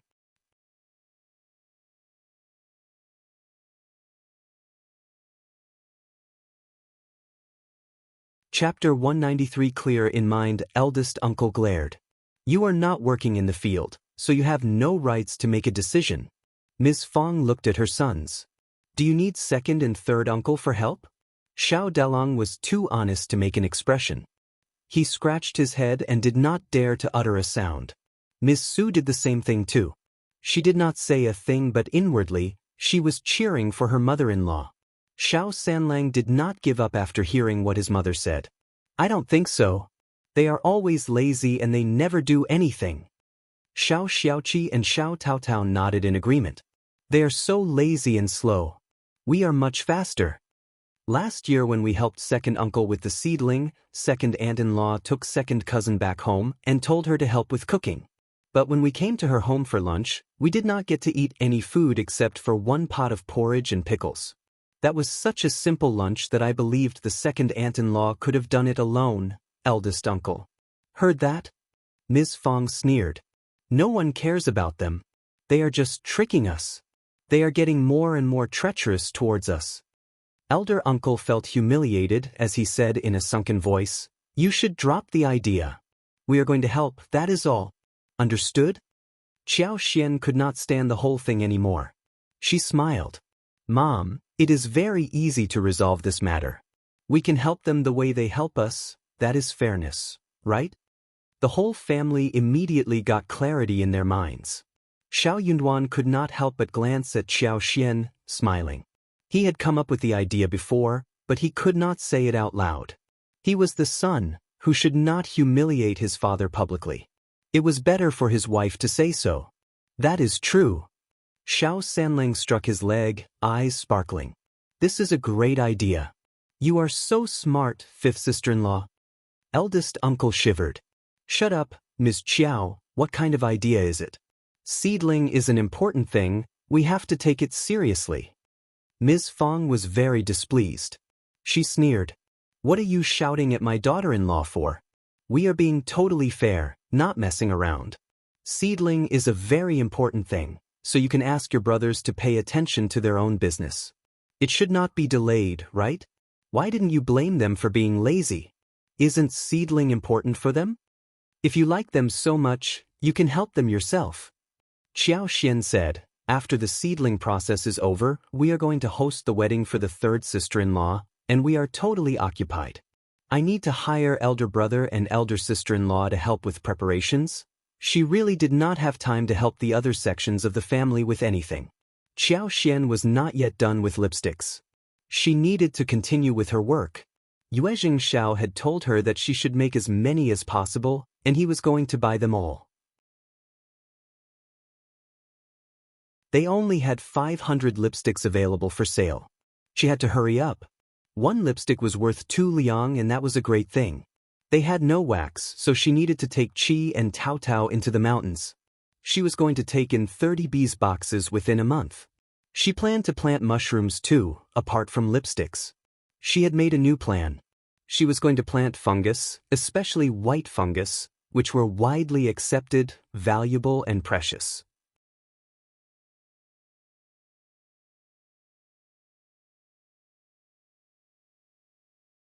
Chapter 194 Not others. In addition, she could plant some straw mushrooms, enoki mushrooms, oyster mushrooms, and poplar mushrooms, which would be delicious to be eaten. She did not trust anyone else, but her family. Ms. Su did not dare to counter her father-in-law while facing something else. But Qiao Xian was talking about the business that helped Ms. Su to earn money, so she had to say something. Working for Qiao Xian helped her earn money, and that made Ms. Su feel really pleased.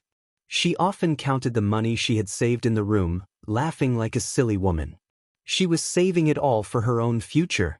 So when Qiao Xian offered some more work, while her father-in-law intended to get them to help the other sections of the family, she felt really annoyed. As a result, Ms. Su said boldly, True.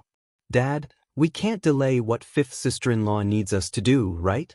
We must help our own family first. Ms. Fang looked at Ms. Su. You are right, we should understand who is closer, and who is further away from us. Furious, eldest uncle finally snapped. You are all trying to irritate me. All right then, you all can stay put. I will go over myself. Having said the words, eldest uncle walked away, angrily. Ms. Fang sneered. Alright, just leave my sons alone. Don't you forget to stay for lunch there. Eldest uncle wanted to ignore what she said, but caught all of it. He got so annoyed that he almost tripped over. Qiao Xian bit her lips hard, trying not to laugh. Xiao Delong panicked. Mom, will this work? Will Dad get mad? Qiao Xian was laughing inwardly. This elder brother was way too down to earth. Of course her father-in-law was angry. He got so angry that he almost collapsed. Just leave him alone. Ms. Fang sneered. He asked for it. You should all listen carefully to me. Never join him and help them. Xiao Sanlang and the others nodded happily. I want never. Although they felt a bit unsure about their father being angry, it was such a wonderful feeling, wasn't it? Xiao Delong intended to say something more, when Ms. Su tugged his sleeves, so he said nothing else.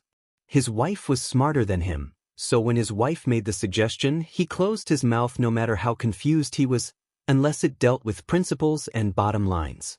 The following day, Xiao Dalong and Ms. Su went to work in their own fields. Ms. Fang was busy with housework, whilst Qiao Xian kept the two children company and fed the ducks and roosters. Roosters only needed to walk in the yard, where they would get happy and return on their own at night. Ducks and geese had grown very big as well. After they were fed, they were driven out of the home, and they returned in the evening after spending the whole day in the river. Qiao Xian was not very sure about the animals, so she followed the ducks and geese in the river and brought the two children along. When they returned home, she knocked at the door, waking up Lu Yen. Qiao Xian felt that such a lazy person should not remain at home. If she had nothing to do, she would cause trouble. In this case, she could be given to do something. Lu Yen was hesitant. Apparently, she did not care about Qiao Xian when she was not really in contradiction with her.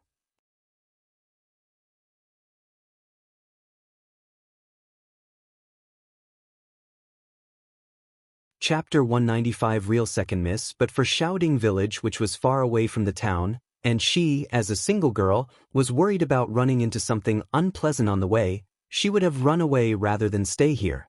That was why Qiao Xian was never worried about her running away. Seeing how Lu Yen was behaving, Qiao Xian sneered.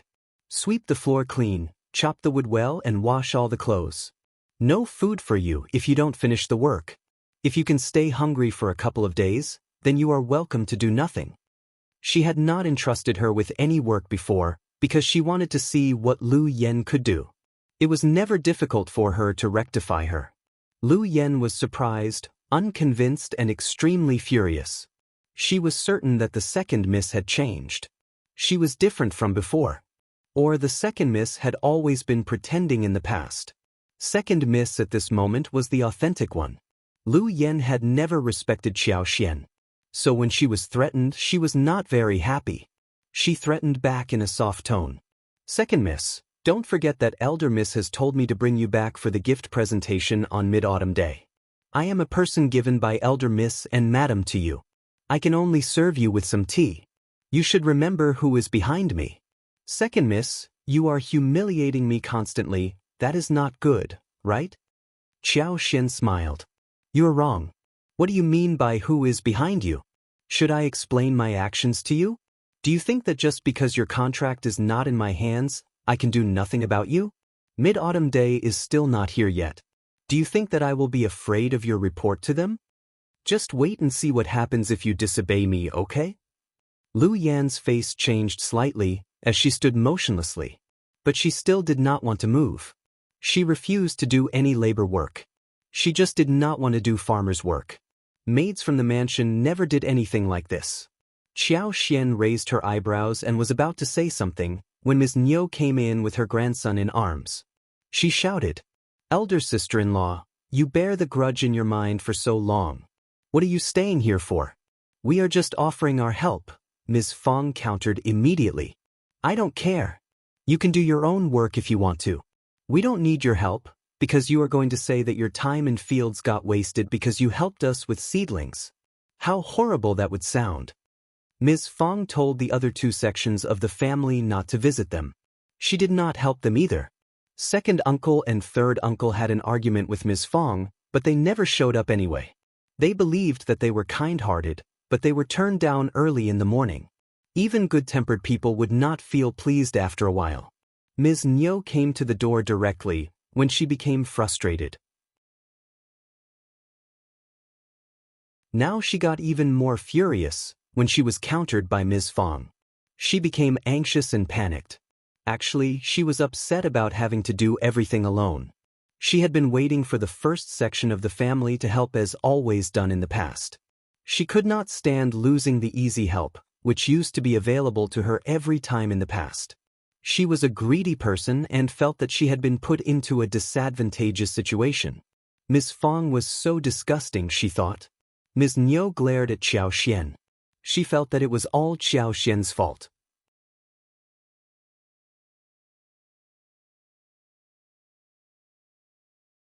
Chapter 196 Fierceness. Ms. Niu regretted so deeply that she had not protested against this marriage.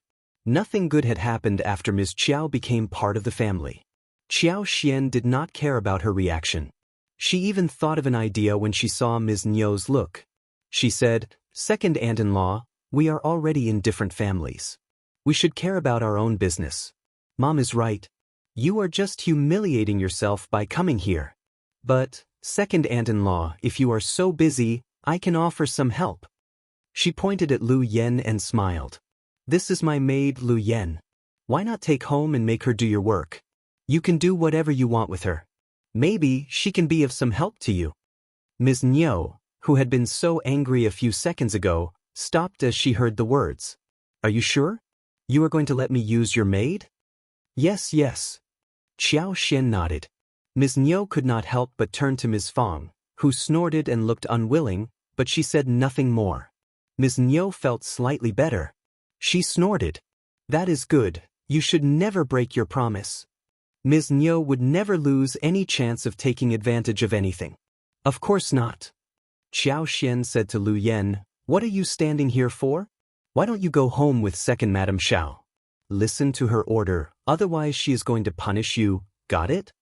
Ms. Niu felt so happy hearing herself being addressed as second Madam Xiao, as if she had already risen higher. She glanced at the maid. "Lu Yan, just follow me."